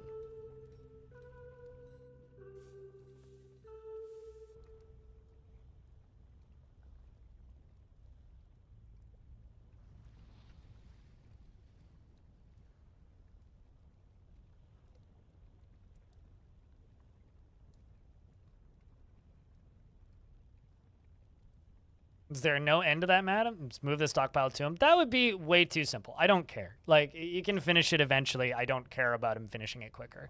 Him finishing it quicker would just increase the number of artifacts this fortress gets, and frankly, it doesn't matter to me so much. So, I'm not going to worry about it. If he finishes that artifact, he finishes that artifact. If he doesn't finish that artifact, then whatever. Life goes on. I will live, and that dwarf may or may not. That being said, Jiefin, attic birth, after being the rightful heir, has inherited the position of Baroness of Basement Yawning.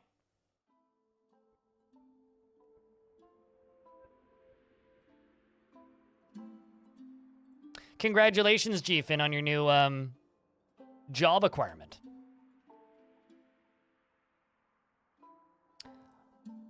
Well...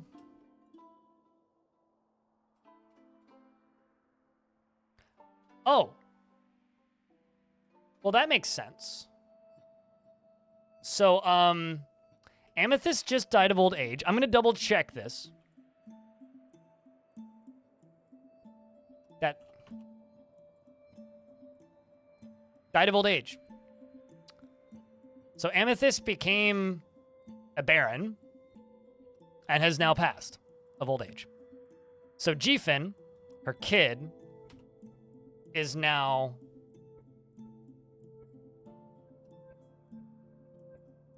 a baron, or is now a baroness. I wonder,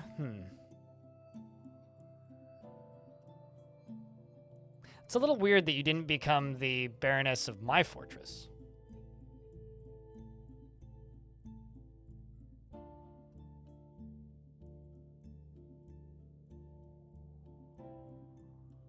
Especially considering Basement Yawning is, yeah, this tower.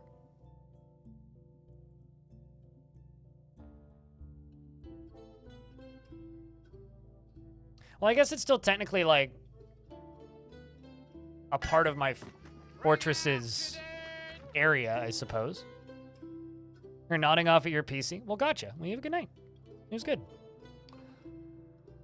So, might as well give you your mother's room.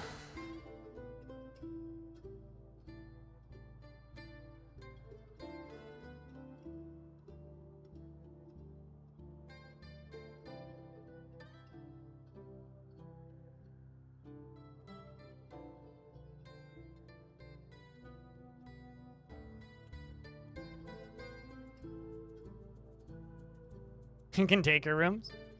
Well, that's good.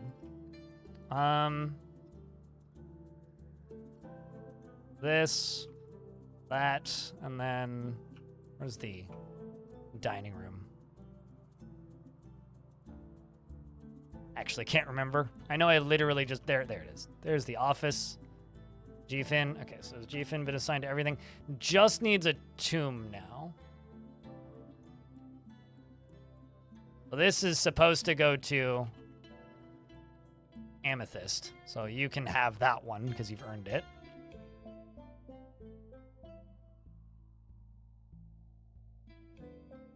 And I will put another tomb in here, which is going to be assigned to G-Fin.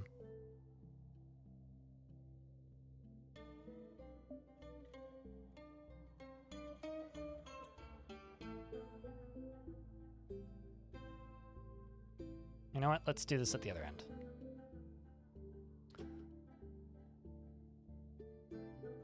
It is neither. Yes. It's Barony.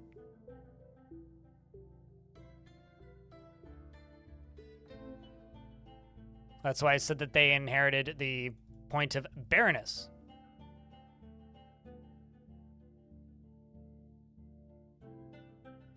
Really? Hello. How's things?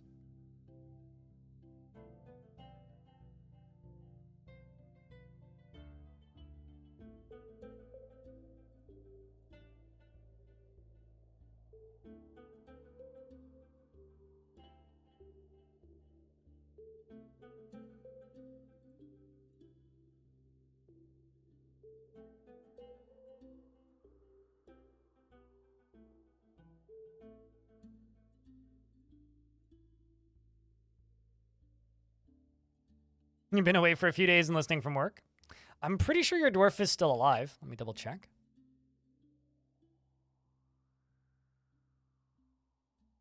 Hope that your time away has been good.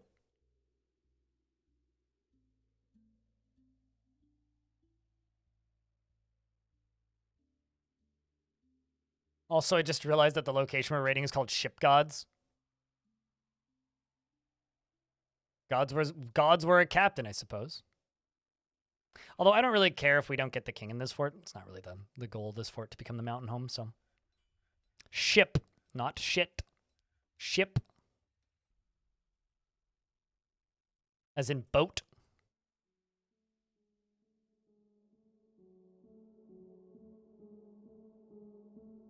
DS is in fact still alive. You were really pissed, so I removed you from the military. And even though you do still get into arguments, I mean, you killed quite a few things, including a necromancer, zombie elves, goblins, and dwarves that attacked us. You're enjoying your retirement with your only daughter, who's been tantruming recently. And, you know, chilling as an ex-military dwarf. Okay, so this right here. All right, so the Tower of Cotton Fath, far to the south, has been incorporated into my holdings. We are becoming a dynasty of towers, is what we are becoming.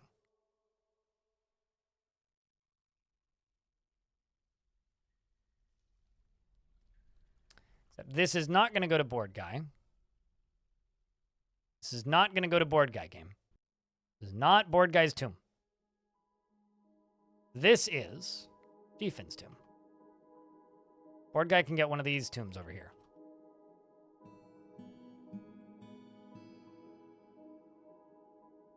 Runs in the family. Yeah, it seems that way. Yeah, we got this one now. Which Firehawk is now claimed up for us. Oh, Ship Gods is the one that we are currently going after of the Brilliant Grottos, which is a human tower. What does that do for me?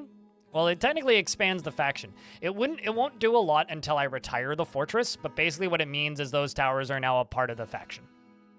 We're destroying some of them and capturing the others. And now we're stuck in an ad, so I will wait for 3 minutes.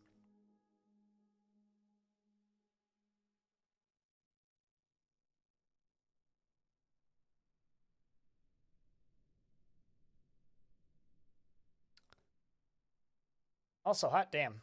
Time flies. I've been streaming for, what? 3 hours on YouTube? 4 hours on Twitch?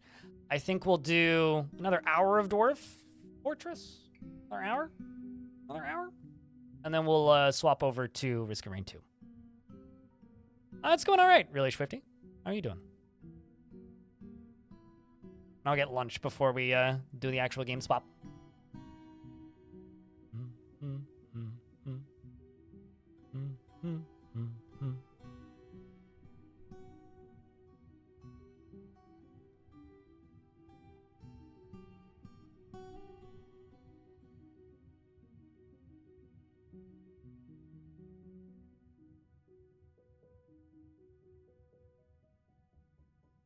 But yeah, no, the whole goal is to basically eradicate all of the necromancy threat from the map. That is the goal of this fort. Because people keep asking me to do world domination, which I insist is extraordinarily boring. So this is a world where it would work, so we're going after necromancy. Maybe we'll go after goblins after that. I don't know.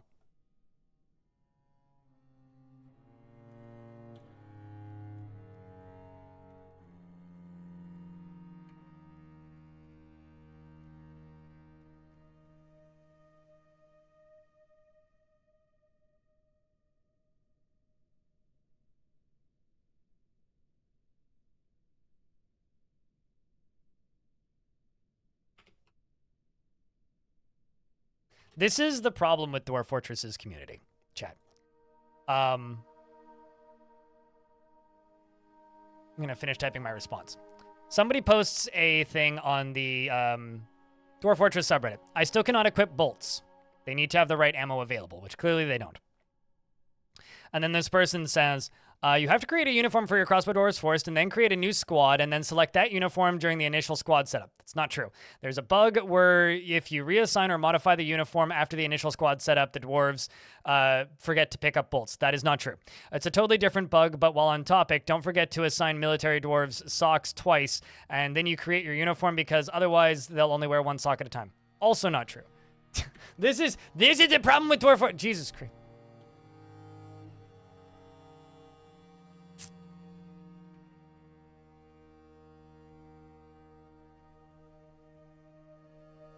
Too bad you just got home from classes while enjoying lunch while watching. Well, enjoy your lunch. I'm not even gonna respond. I give up.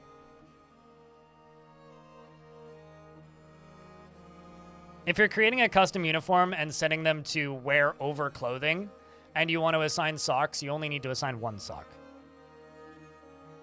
It's like, nobody reads the patch notes and then they, like, inform people as if they are the most informed. And it drives me bonkers. Genuinely drives me bonkers.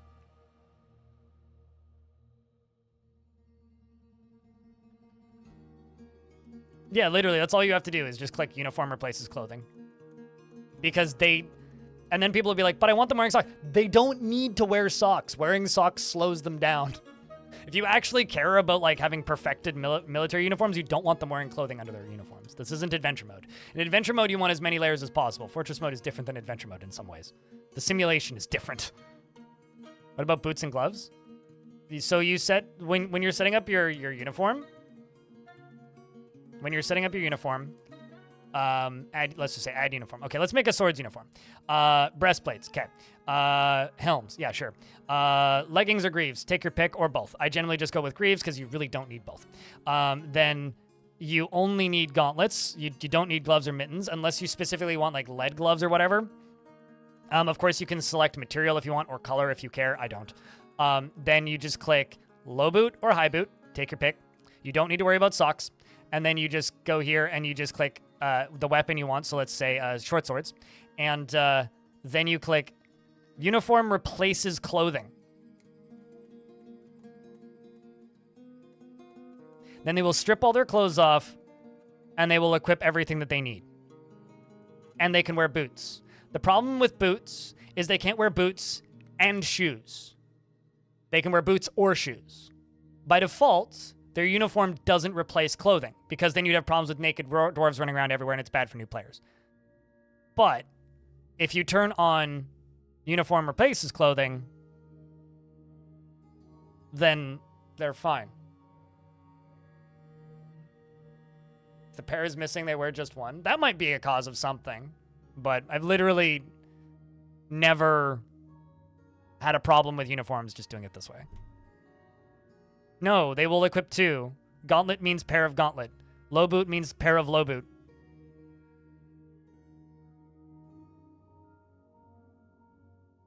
They will put one on each foot. You tend to change all your schedules to equip always. That too, that's another thing. And then we can just give this squad metal and sword. We can watch them. Let's watch what this dwarf equips.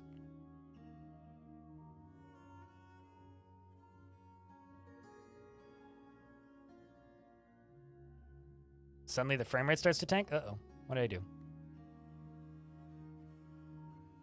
But they're running off to a stockpile to go put their armor away. All right, now it's coming back. Game's thinking about something behind the scenes, I think.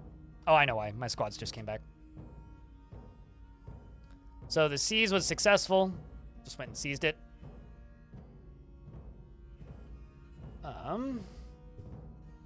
The Brilliant Grottos of an Unknown Civilization. We attacked the ship gods of the Brilliant Grottos. The Dwarf Mythos led the attack, and the defenders were led by the human necromancer No-Cam. Oh my god. Well, I get it. No-Cam. There you go. No-Cam, voices sculpture. Did I not mean to include shields? I did mean to include shields. Did I forget to add shields? Well, I guess I need to remake the uniform. I'll do that in a second. The No-Cam voices sculpture tactical planning was superior to the Dwarf Mythos, and the defenders had a strong positional advantage. So defenders had a strong positional advantage. We're clashing with 10 animated humans, slaying 2. We clashed with the Void Hunter. The Void Hunter was struck down by Bingliod, and another human Void Hunter was struck down by Methos, the captain.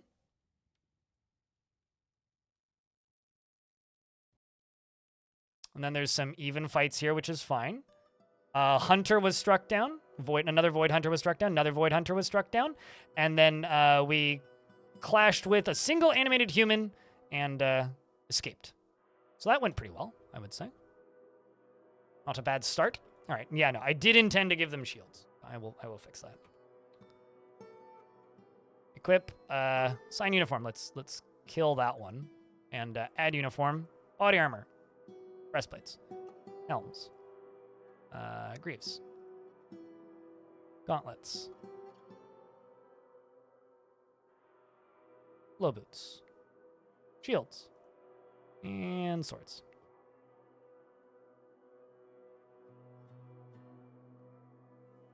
Uniform replaces clothing. Confirm and save.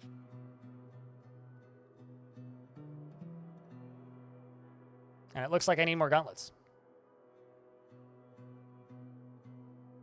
Yes, I do in fact need more gauntlets. Steel gauntlets it is.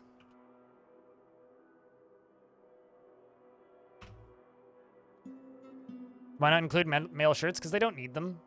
I mean, you could give them to them, but they don't need them. I just don't bother because they really don't need them. You could bother if you want to.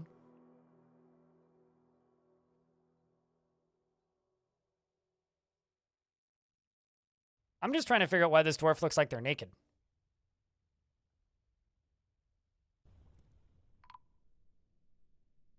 Elves have arrived to trade.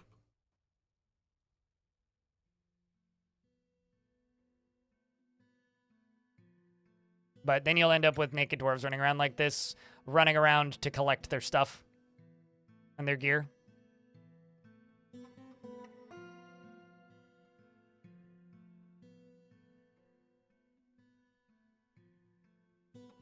But it looks like you don't actually have all your gear available. That or they don't have access to the stuff that they're going for, or they've just decided to train instead, which is very much possible.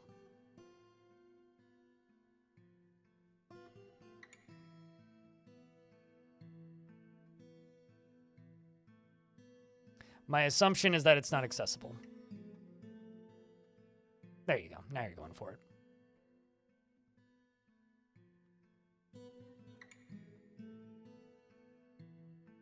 And then you can put the clothes over the armor again. Why would you want to do that?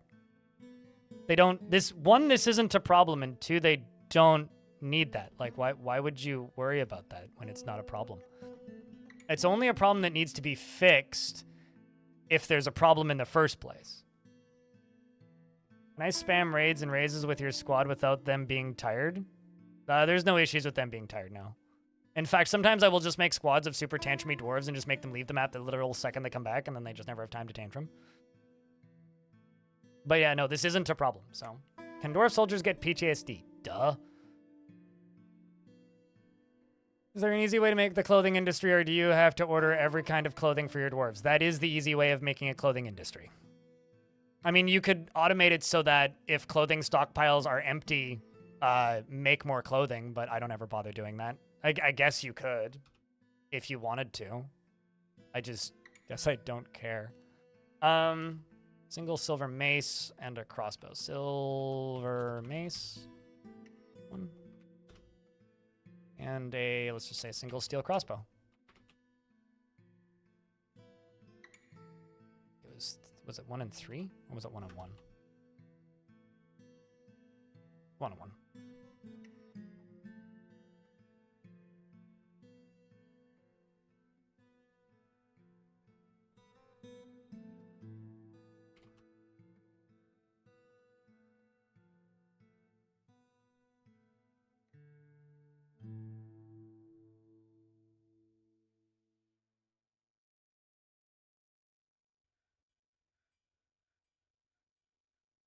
But yeah, I will never fully understand why so many things are referred to as problems when they're very much not problems in Dwarfort.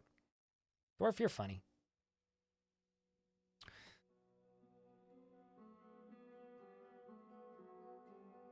Also, this bin needs to be melted down. Get rid of that one. Actually, you know what? Might actually do this. I think it's this bin's fault.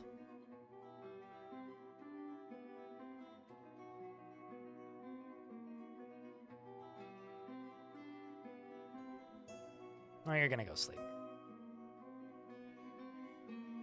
Watching Kia trying to fly into the fort and get sniped out of the sky by one of your marksmen brings you immense joy. Yeah, I agree with that. Certainly agree with that. Yeah, it's the bin's fault. Classic. Cool. All right, what was I doing? All right, trading.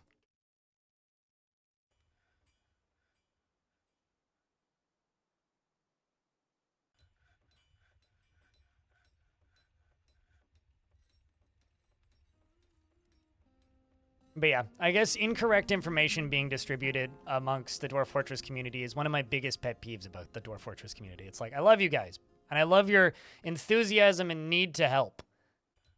But the amount of times I see people giving advice that hasn't been relevant in like 5+ years, the amount of times I've seen that, it's like, if you don't read the patch notes, you really can't give advice on bugs. Because the frequency at which completely unrelated bugs or completely unrelated mechanics or mechanical misunderstanding happens, and people are just like, oh, this bug. It's like, yeah, that bug was fixed 8 months ago. They probably just left everything in a bin. It's like, I don't know. It just gives this game a bad look. We have much to discuss. How many trees can I chop down? Still 25? Yeah, that's fine. All right, and I have a ghost, apparently. No man JP, I beg your pardon. Did you not get buried?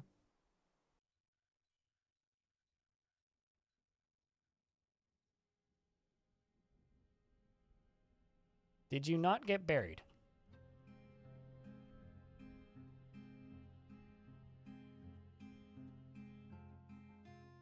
I swear you did. You died in here.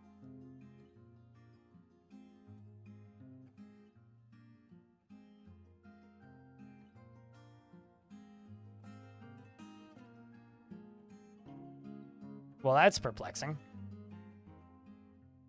All right, I guess I will make you a slab then.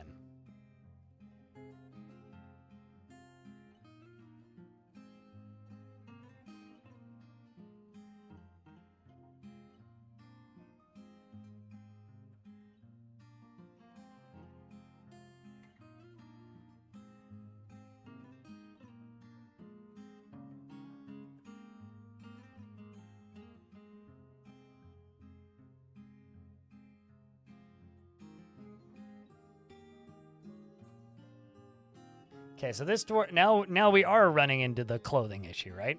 But notice they do have 2 of each, right? I'm convinced it's the fault of this bin right now. I'm being honest. Convinced it's the fault of this bin. So let's try this. Few items that are not accessible. I'm convinced it's that bin. So let's see. If I re-equip this, will you be able to go and acquire your clothing? Or are you just a strange dwarf? This is definitely possible. How'd I get the magma up? There's a volcano on the map?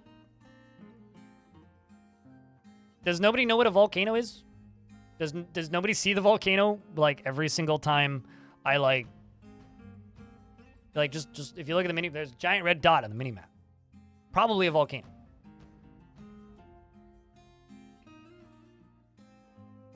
It's so I didn't get it up anywhere. It was just there. We're simply using it.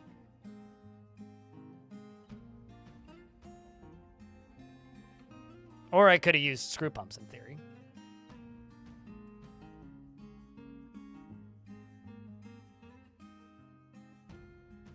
I'm very curious about this one dwarf.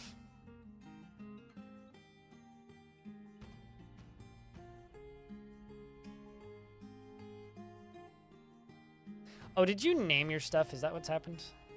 Do I have to forcibly reconfirm you? That may actually be the issue.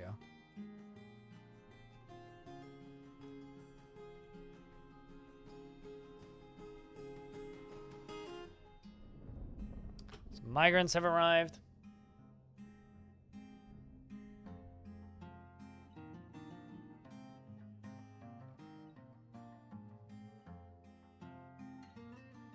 Let's try that. See what happens. Now I'm curious. All right, so we have some new migrants, chat. Does anybody desperately need a dwarf right now?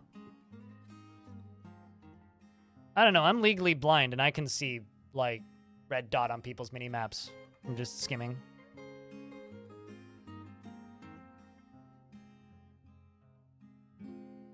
Will it dry? It's taking a lot of time. 1 of 7 lava will vanish. Yes, as long as there's no lava beneath it.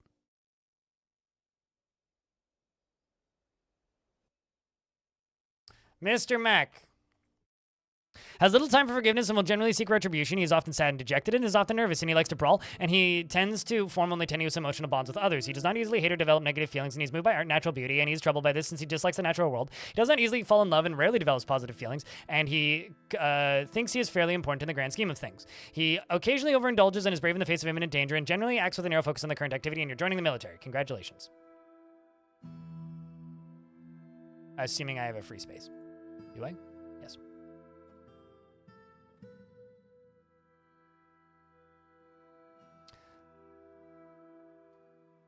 Dreams of raising a family and personally values decorum, dignity, and proper behavior and doesn't care about art one way or another and doesn't particularly care about craftsmanship. And your wife is not here. Actually, your wife has an interesting name. Smod Omen Poshi. That's like a human name.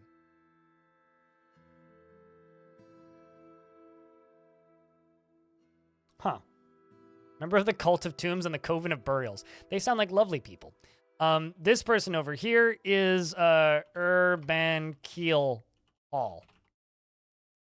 Urban Keelhaul is often inflamed by hatred and easily develops hatred towards things. He is a perfectionist and doesn't often feel lustful. He tends to make a small mess with his own possessions, and he tends to hang on to grievances. And he enjoys the company of others and doesn't seek out excitement. He is conflicted by this since he feels intellectually that life should be more tumultuous. He can handle stress and is quite polite. He tends to ask others for help with difficult decisions and excels sharply when he becomes exasperated and needs alcohol to get through the working day. Dreams of raising a family and prefers a noisy, bustling life to boring days without activity. And I will also chuck you into the military. We really need more breastplates. Let's just make new sets of armor for everybody. Steel breastplate. Steel gauntlet. Steel greaves. Steel helm. Steel shield. And steel bucklers. Let's also make...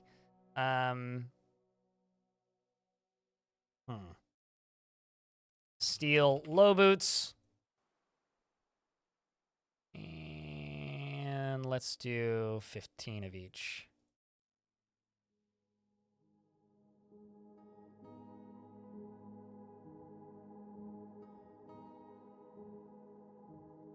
All right. You've arrived. What else do we have? Another dwarf. Can you have curry and a dwarf? I cannot promise you curry, unfortunately. Captain Jack accepts favors without developing a sense of obligation, preferring to act as the current situation demands. He finds humor in most situations and doesn't focus on material goods. He doesn't seek out excitement and is a friendly individual. He is conflicted by this nature, since he would ideally prefer more strife in his life. He often feels discouraged and tends to hang on to grievances and enjoys the company of others, and he can handle stress, and he doesn't cling tightly to ideas and is open to changing his mind, and he's quick to form negative views about things. He inhales sharply when he's angry, and he needs alcohol to get through the working day and does not mind being outdoors at least for a time. Dreams of raising a family and personally can't fathom why anyone would want to live in an orderly, harmonious society and respects the law.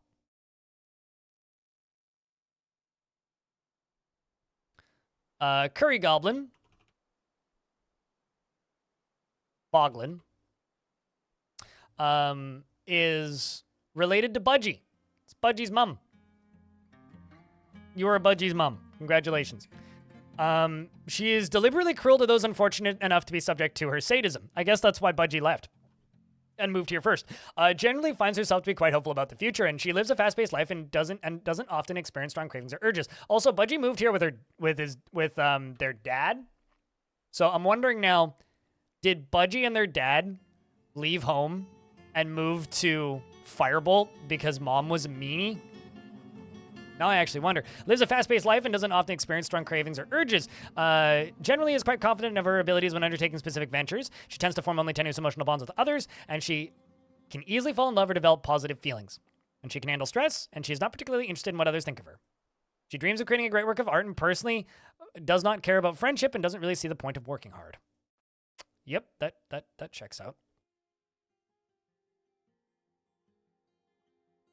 They don't like your cooking. So you're deliberately cool to those unfortunate enough to be subject to your sadism? Because they don't like your cooking? Although I don't think a dwarf has ever heard of curry, so... Dwarves get embarrassed when they have no clothes on, but armor equals clothes. Right? Answering a question from YouTube chat. Armor equals clothes. So, if they're not wearing clothes and they're not wearing armor, they'll get all upset because they're not wearing clothes and they're not wearing armor. If they're wearing armor and they're not wearing clothes, they don't care because they have clothes on, because armor is clothes. The problem is if you're telling them to swap between the two frequently, then you start running into issues.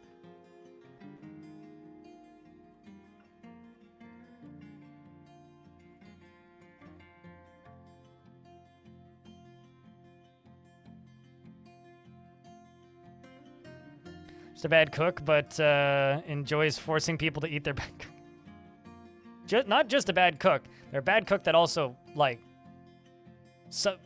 forces their sadism upon other people. Did you just equip pants, or am I blind? So you got boots. Steel helm, okay. There you go. Now you're getting it. Excellent. Now you need a shield. Go get your shield, Dwarf. It's all you're missing. Unless you're... Actually, they may already have a shield.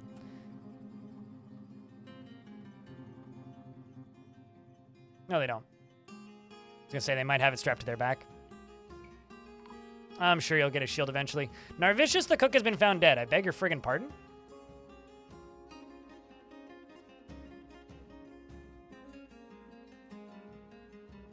So it looks like my planter, Iden, who just tantrumed, murdered Narvicius, is what this appears to be. So that sucks. Like that really sucks. Like kind of really, really sucks. Like really super duper sucks. Is anybody reporting a crime? Nobody's reporting the crime? Do I prefer to not use bins to store items? What's in the center of the screen? Next question. I don't ever use bins. Bins are terrible. You should never use bins for anything in Dwarf Fortress. Bins are bad. Yes. Was that dwarf making an artifact dead? Nope, they are still making an artifact. Although they are just sitting stationary here now. They must have rock. Okay, well, hold on. What non-cloth items do you have? I need to...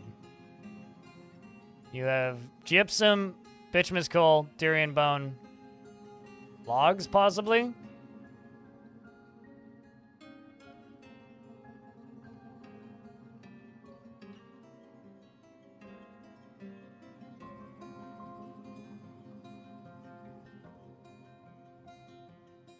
I'm assuming that there's silk in here. Okay, so they don't actually have silk. That's the hysterical thing. So I'm gonna do a thing. I'm gonna turn weaving back on. No, it died. Just weaving. Just weaving. Turn weaving back on. And gonna butcher an animal. I have tamed fully grown rhinos. Good news.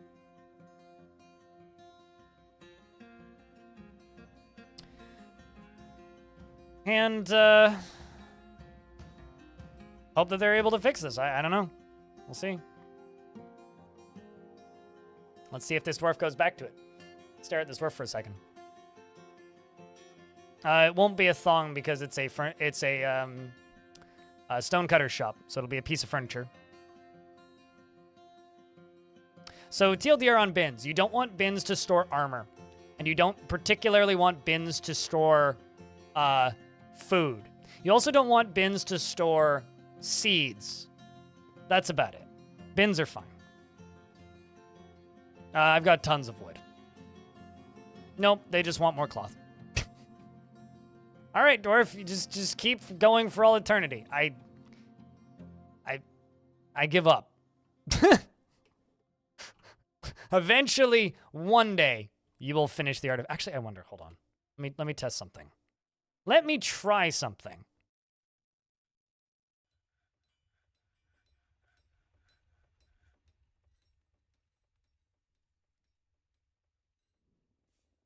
If I turn this on,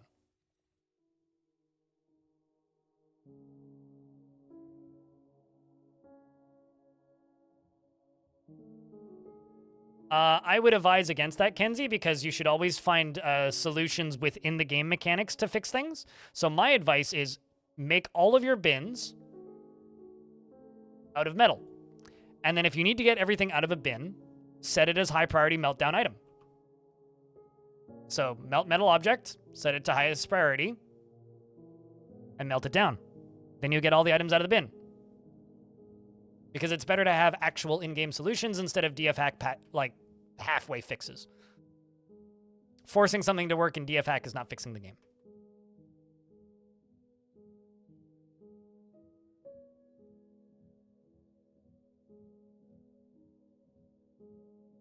But that's just my opinion.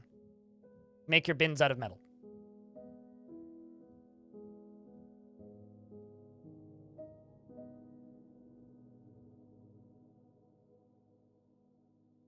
was in a guild hall. I don't think it's got anything to do with that, but I could remove it from the guild hall.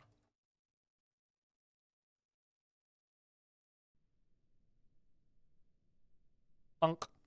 Now it's no longer in the guild hall.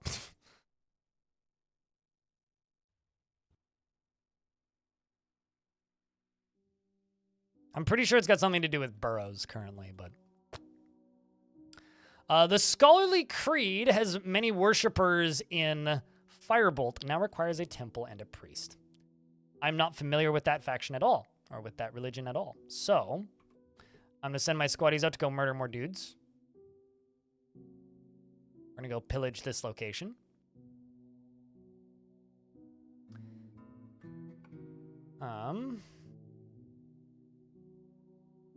Accept missions. Do not take treasures. Welcome back, Bastet.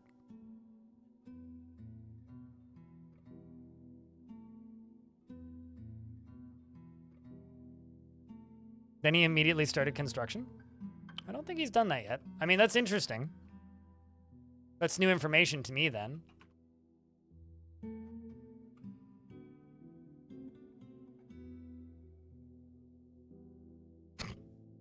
I mean, he stopped moving. Just for clarity's sake, there's tons of logs right here. I'm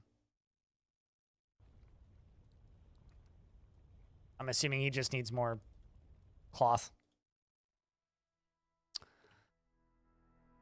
Yeah, I'm assuming it's just cloth. I mean, there's plenty of cave spider silk cloth around. I don't know. If that dwarf dies, I don't particularly care anyway. I've literally just set like 4 creatures to be slaughtered. We have bones made. No, there is absolutely everything that dwarf needs is in this fort. And I do not care to like actually fix it.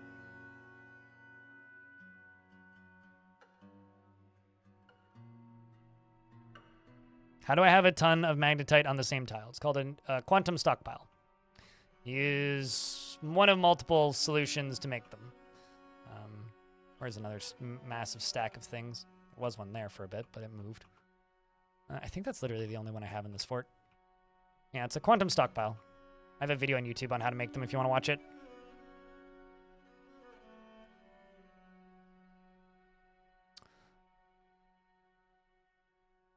All right, so where am I going to put the Scholarly Creed? Put it around here. I think I kind of want to put it up here. It'd be neat to have a temple up here. Not on this side, maybe on this side.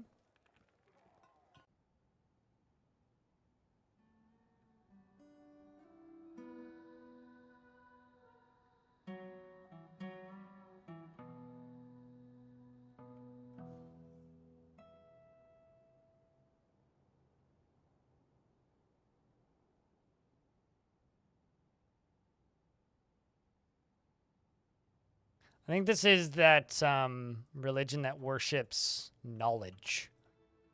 If that's the case, I should tie it to the library.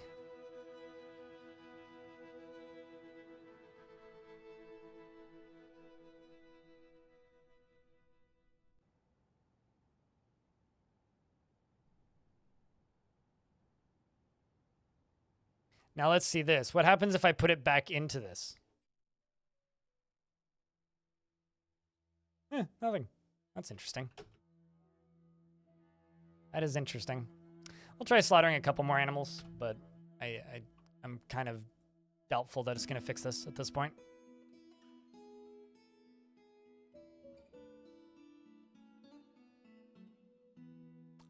I have a badger, apparently.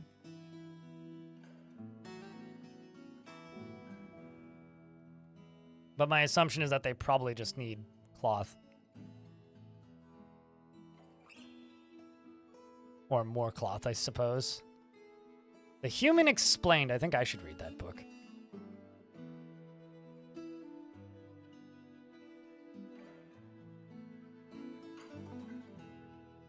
This poor dwarf. Should probably remove this dwarf from the military. I mean, they are, like, walking on a crutch.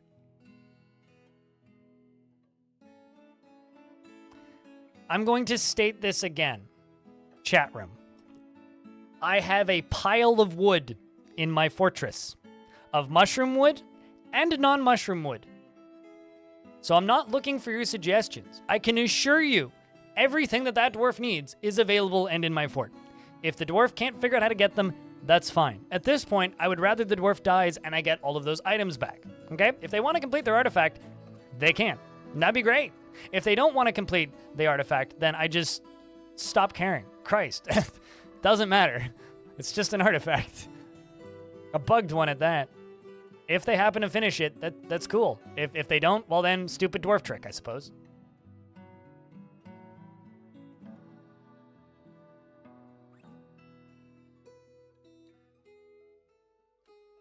That's an interesting way to leave the fort.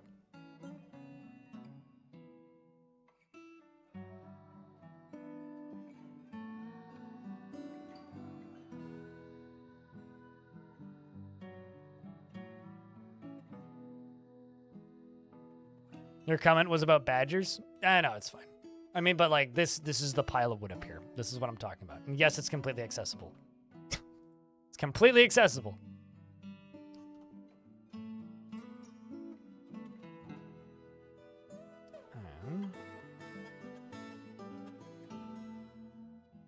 Well, I'm not really well, and I'm also not in a well, so both of those things are fine.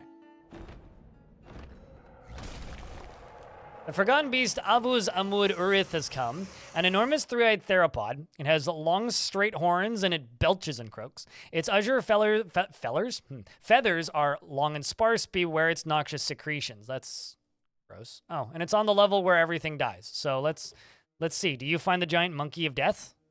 The giant web monkey of death? Which I'm also actually, if you do find it, I'm kind of curious about how many kills you have now. Or how many kills it would have at this point. How many kills do you have? Do you have any? No.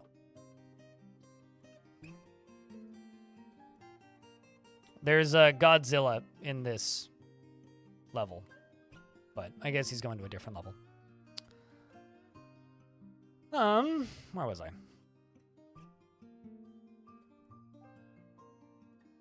right, why is there a crossbow there? There's webs everywhere. Those are just what are they called?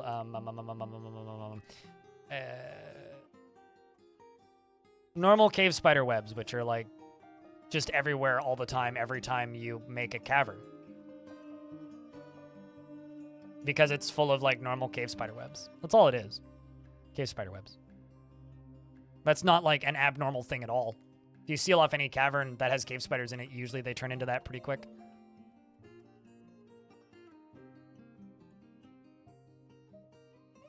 Like, if you've ever sealed off a cavern, you should have seen that many before. Nope. Pocket glass? No, I did not. I'm assuming you want the honest response. Otherwise, I could give you the responses. Oh my god, I missed you so much! I'll be honest with you, Baka, I didn't actually know you left. Didn't have time to miss you, god damn. But anyway, oh my god, I miss you so much. Yeah, it's just so good to have you back. It would never be the stream would never be the same without you. I was crying every single day that you were gone, and I'm so happy that you've finally come back. You know, like we were talking about you earlier, and it was like, man, Bucket Glass hasn't said anything in about 25 minutes. I hope he hasn't died.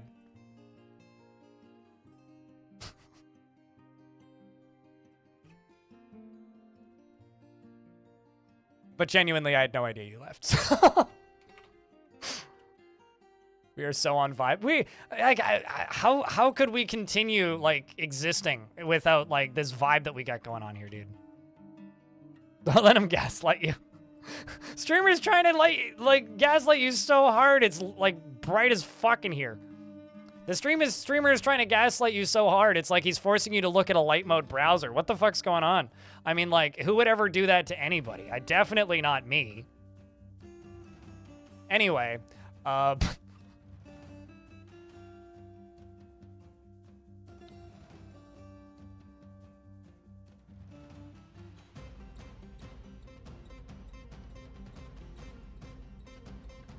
I mean, you can blame Bucket Glass for that.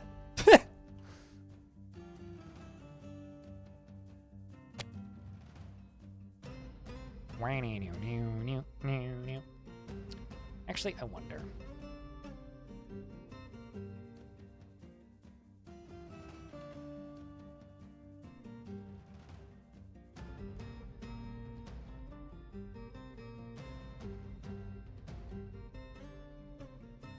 I'm curious. It's not the button I wanted to hit.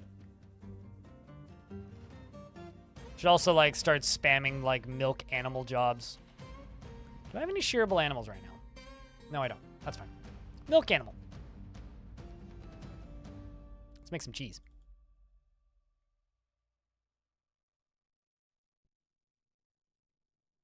King the Space Disco Fox. How are you doing? Chat room's favorite girl boss. No, never mind. I don't actually have any milkable animals. For some reason, I kind of assumed I could milk a rhino. I don't know why I assumed that, but... You're thirsty and unconscious and injured. Oh, I see. We're literally just brought here. Need stitches.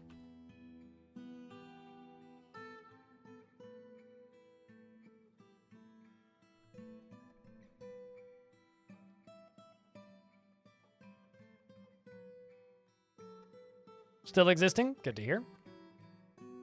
And we'll hang out at a TwitchCon at some point, dude. There will be more TwitchCons in the future. What was I doing? Right, I'm building a church.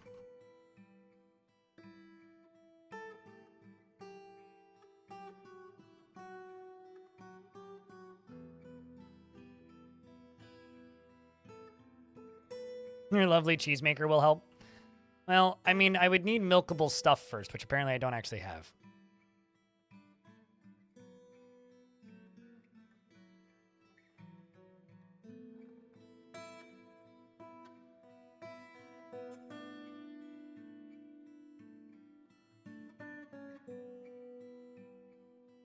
Lucy Rambles is stumbling around obliviously.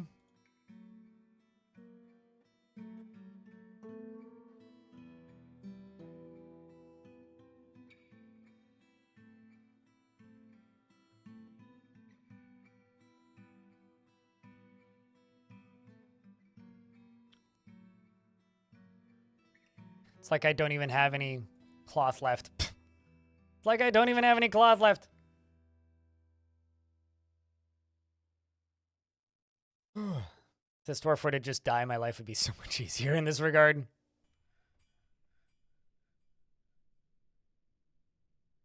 We're doing more pillaging.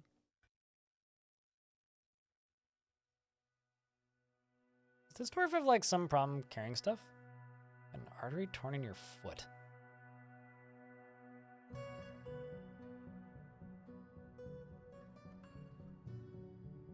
I'm starting to think that... Oh, no, never mind. It's just named. Okay, I was going to say, are you having trouble equipping stuff? No, you are not. You just have a named crossbow. Which is totally cool. An artifact breastplate?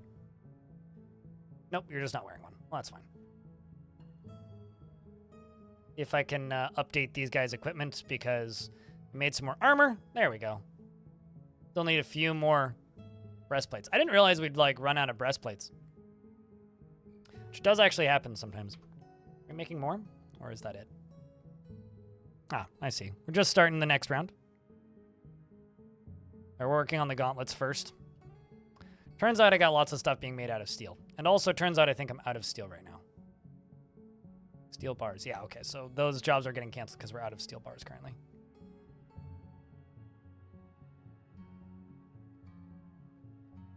Whip squads are only marginally better than, like, axe squads, but yeah, they're pretty damn strong.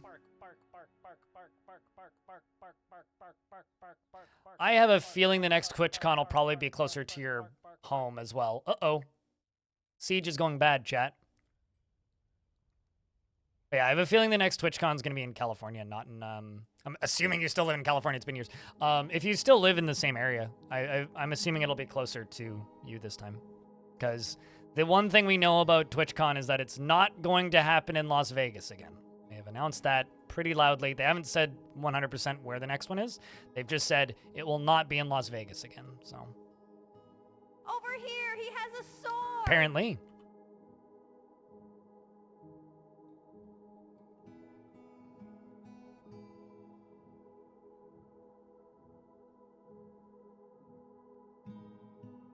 But Deep Space, how are you today? Enjoy your lurks regardless.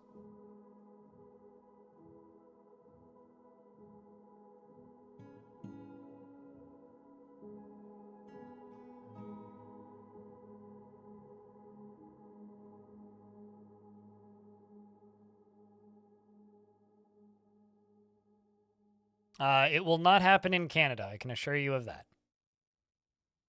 There'd be no logical reason for them to host a TwitchCon in Canada. In fact, as far as like Canada goes, if you stream on Twitch and you're in Canada, congratulations. You're literally never going to get any support from Twitch whatsoever because you're not in one of 3 European countries or America.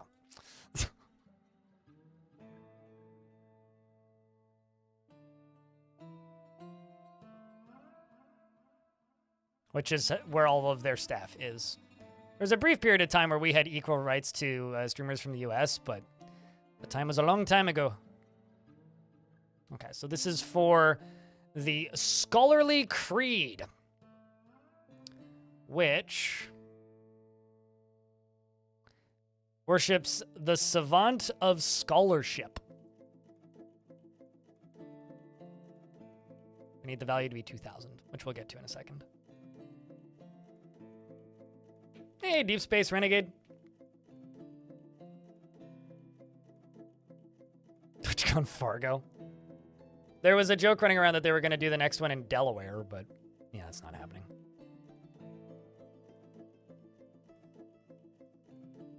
Chicago would be ideal. I wouldn't go. I'm going to be completely honest. If it was in Chicago, I wouldn't go. Costs too much to fly to Chicago. It's too far. You just bought Odd Realm? Is it fun? I like it.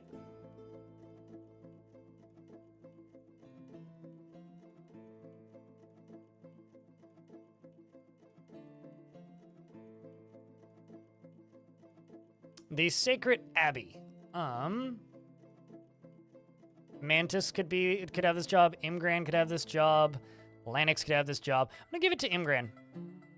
Makes sense based on the conversations we had earlier. Imgran is now the Sacred Abbey of the Scholarship Group. I'm also going to make Imgran a scholar over here. They worship the god of scholarship.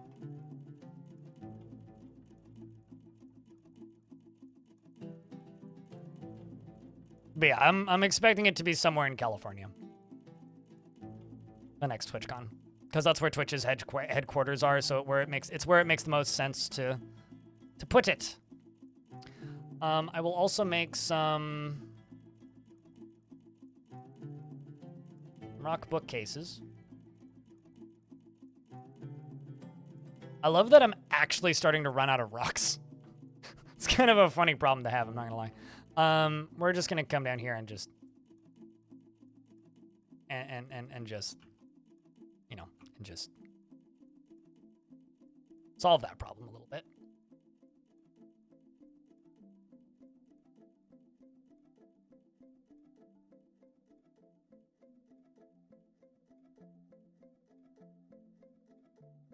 But yeah, I don't know. If it's anywhere even remotely East Coast, I just won't go.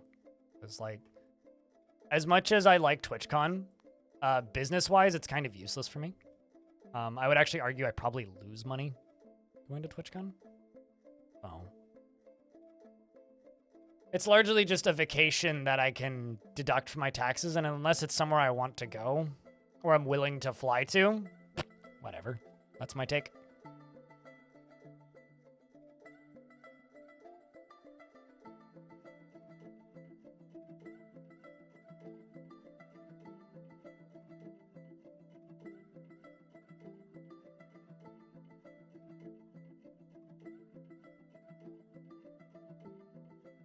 You know, I just saw a post about The Escapist on my Discord, and all I have to say is the funniest thing about The Escapist collapsing to me is that their parent company is called Gamers with a U. Which I never knew. So it's just seeing posts like, well, everybody's quitting The Escapist en masse. Also, Gamers with a U owns the IP for fucking Zero Punctuation. Which is really funny to me because it makes them sound so dumb. TwitchCon is a work expense? Certainly. But if it isn't somewhere I want to go, I ain't going. Right? And I don't like flying. I'm one of those people who doesn't particularly like traveling. Kraken finally went berserk, and it's probably for the best. Thanks for... Uh-oh. And you killed Imgran. Well, great. With a pickaxe. How many dwarves are you going to murder, dwarf? 2? Who was that? That was, attacking sharks. There goes my broker.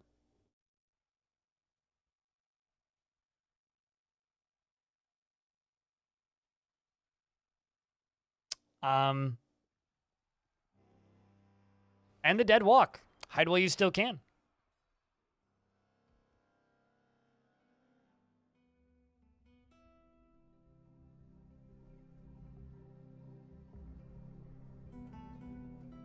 Fortunately, I can recognize a new priest. Planix. You can be the new priest. So, there's a berserk dwarf in the corner of the fort. Something's on fire. I'm, not sure what nor why. It's right next to my new oh god, there goes my new broker. Why did I even name a new broker? The problem with this is this dwarf has a pickaxe, meaning they're just gonna keep 1v1ing dwarves. That's 3. Here comes a crowd of dwarves. And they all jump onto him. There goes Baby Blueford, looks like. Yep. Wow. How many? That's 3 kills. That's now. Oh, 2 dwarves jump onto him. He's in a berserk rage. He's finally bleeding. Lorbam has actually done some damage. And the crazy dwarf has fallen. Now that we have a siege on the map, let's double check the pillaging reports, which clearly went bad because I lost some soldiers. The Uncommon Mansion attacked ship gods. The human necromancer outmatched my militia captain. And we lost Kirknass, or Kirknasty, and a couple, like, even fights. We slayed a single animated human. Salvadaddy has passed. Dwarmer has also died. And then the rest of the dwarves escaped unscathed. The fight against necromancy continues. We finally found a formidable opponent, and we are under siege by zombies. And chat, it's 2 p.m. It's 2 p.m. I really want to play some Risk of Rain 2. I think now's maybe a good cliffhanger. The conclusion of this exciting tale shall be told tomorrow. Also, tomorrow at 3 p.m. Pacific, which is in 25 hours, Tarn Adams will be joining me on stream. So we will be talking about some Dwarf Fortress stuff, and there may or may not be some things shown. That's a distressingly large list of dwarves that just died. Such a shame. So Twitch, you guys can now say goodbye to YouTube if you want, because the YouTube stream gets the like Dwarf Fortress part of things. And to the people on YouTube, if you would like to watch me play some Risk of Rain 2, feel free to hop over. We'll be playing Risk of Rain 2. And to the Twitch people, if you're sticking around, can I get a round of beers? Obviously, it'd be nice if all of you stuck around, or at the very least left the tab up for alert. And we're going to go play Risk of Rain Returns.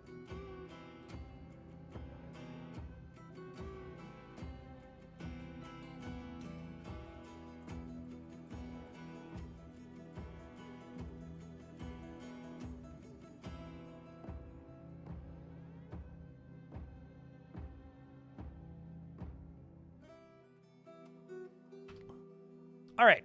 The YouTube side of things is now done. The YouTube's chat is now offline. The YouTube stream is now offline. And I'm going to get us moved over. I'm going to get the game set up, and then I'm going to go grab my lunch. Okay? Well, let's do this.